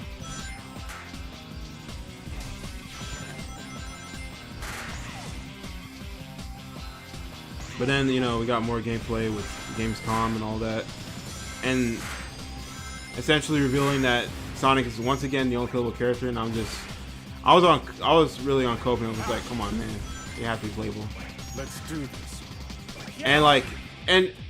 But the reason I was genuinely disappointed that Sonic's the only playable character, because this was the perfect opportunity to bring back Tails and Knuckles as playable characters in an open world Sonic game where there's barely any restrictions. You know what I mean? Like that's my thought. But you know, of course, I was gonna play the game because I was like gonna hope it's fun. So Sonic Frontiers came out, trailers and stuff. I'm here, all that. The overview trailers and stuff. Of course, I got the game, and you know, I live streamed it. And that was the first time I had a full-on playthrough with like OBS, like live streaming on a console. Well, I mean, I tested before, but still.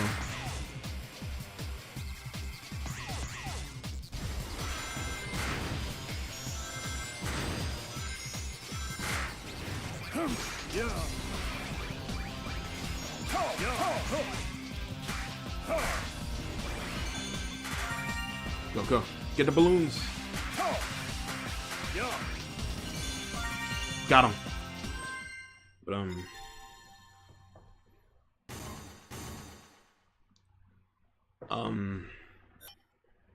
Sonic Frontiers, and I was like, I didn't walk away from the game feeling underwhelmed. Like, it's just, I was like, it felt great. It felt great. It felt like a step in the right direction. I was like, I gotta wait for the next Sonic game. But then November came around. I think the end of November came around, and they revealed like the content updates. I was like, I remember I was in the classroom. We were just lounging around, right? And I saw the tweet, and I saw it was freaking Premier de Remy. I saw like this video, the thumbnail. I was like, that's fake, man. I looked at the tweet, and I was like, and I stood up in shock, and I was like, my teacher was like, what are you shocked about? I was like, nothing, bro. It was. I was like, bro, no way. Tails, Knuckles, and Amy coming back as playable characters? No freaking way. Like, that, I was so freaking excited. Like, and then, it was crazy how, like, you know, we get Sonic Origins Plus as well, where Amy was playable. And Sonic Superstars came out. They made a whole campaign where it's basically like Sonic. It's like a Sonic, Tails, Knuckles, and Amy campaign. It was cool. Nice. Oh wait.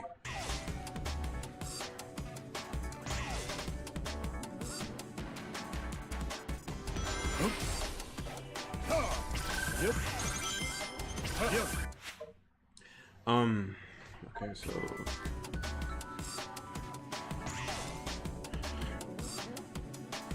wait, I will agree. Final Horizon had flaws, you know, and there were some weird choices they made with the characters that I don't necessarily agree with, but I feel like that can be fleshed out in like in the next Sonic game.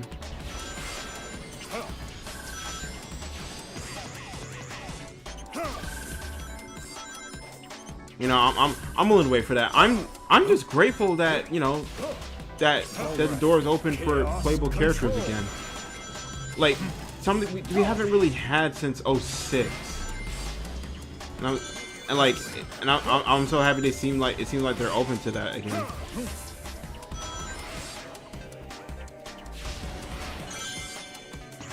And we see that especially with Shadow Generations. Well, I mean, it's mostly because, you know, Sonic Movie 4 and they had a Year of Shadow. Decided to have a Year of Shadow campaign because of the movie. And like, we can see the care and respect that they really showed towards they showed towards Shadow by doing that. I love that, and I absolutely love that. The Year of Shadow was absolutely awesome. And then Crossworlds came out, you know, all that, you know.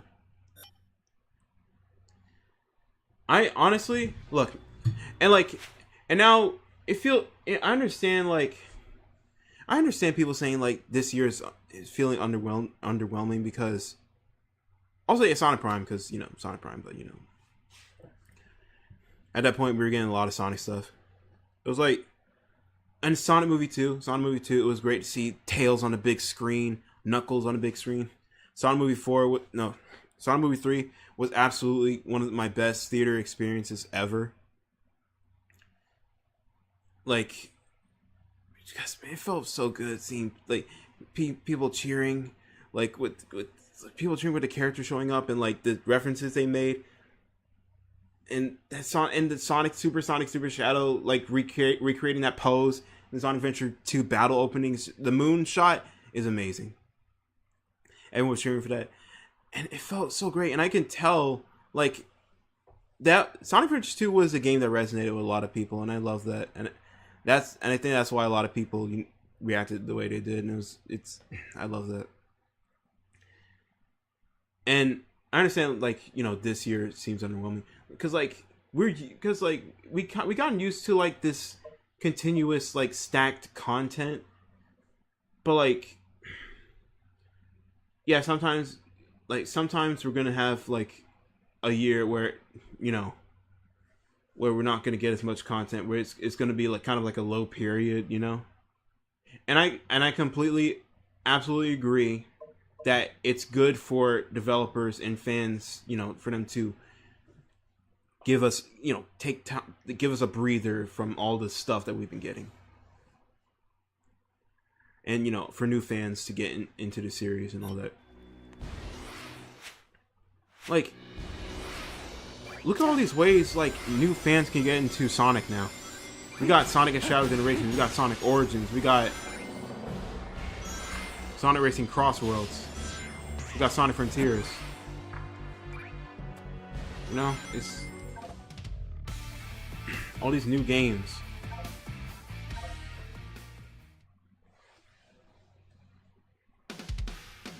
You know?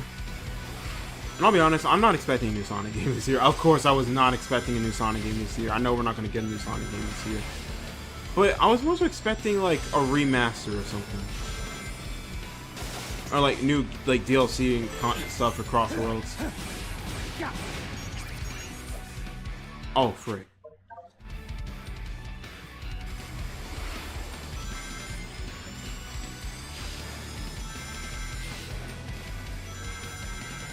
And like, honestly, I'd rather just wait at this point because we've already been getting so much.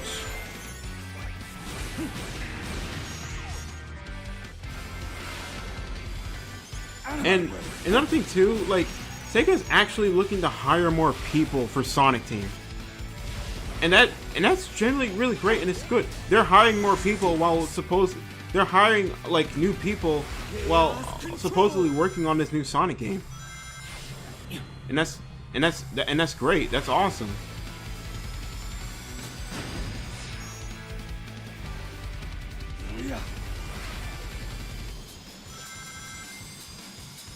It's like, you know, the game is like, and you know, another thing too, the game industry has been having layoffs lately, and it's just really sad. You know, companies just, it's just really sad. It's never a good thing, you know. And you know, they're, you know, actually hiring more people and all that. It's just,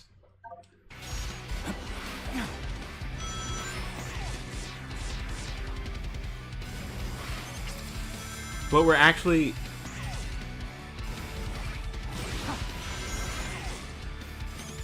but now this year we're actually more so taking the time to celebrate Sonic. You know, celebrate the history of Sonic with fans, and you know, also helping people.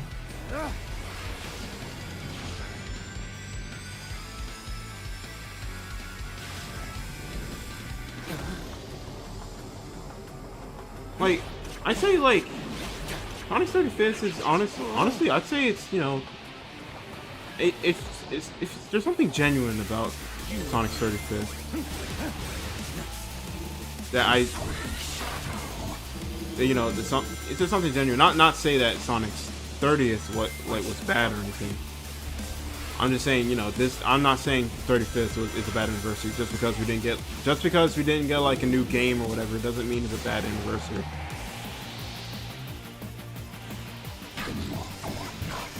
And like, I think, like, business wise, it's a better choice to have a game coincide with Sonic Movie 4, which is coming out next year. That's a better time to release a new game. I'm getting answers for you one way or another. And I think it's Sonic Heroes Remake. But I'm not gonna lie, I've been manifesting a Sonic Heroes Remake, like, honestly, because like, I remember I did that before in 2018 when I freaking thought 4chan leaks were real.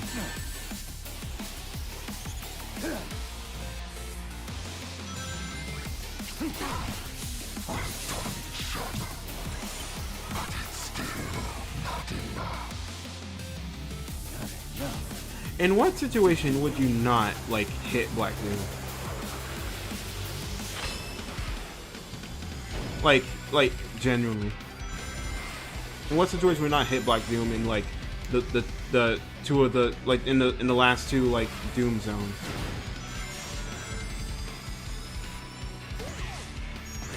Out of my way. You know, honestly, I'm really grateful in the state that Sonic is in. Sonic is popular, and he's, you know, pretty much cool with the general public. He's not being ridiculed and made fun of by being made fun of, like, well, not like collectively, anymore. He's not being made fun of collectively anymore, you know? I mean, of course he's still gonna get made fun of, but like but this unfairness has been.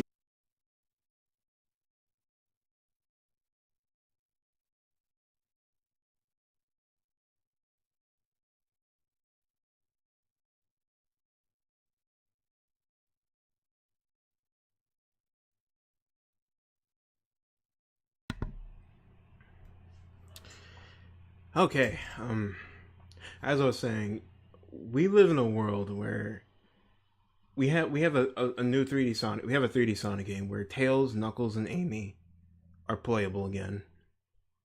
We live in a world where we have 2 Shadow the Hedgehog games, and we live in a world where we have a Sonic racing game that embraces Sonic's history and its world and the characters and a wide roster and everything.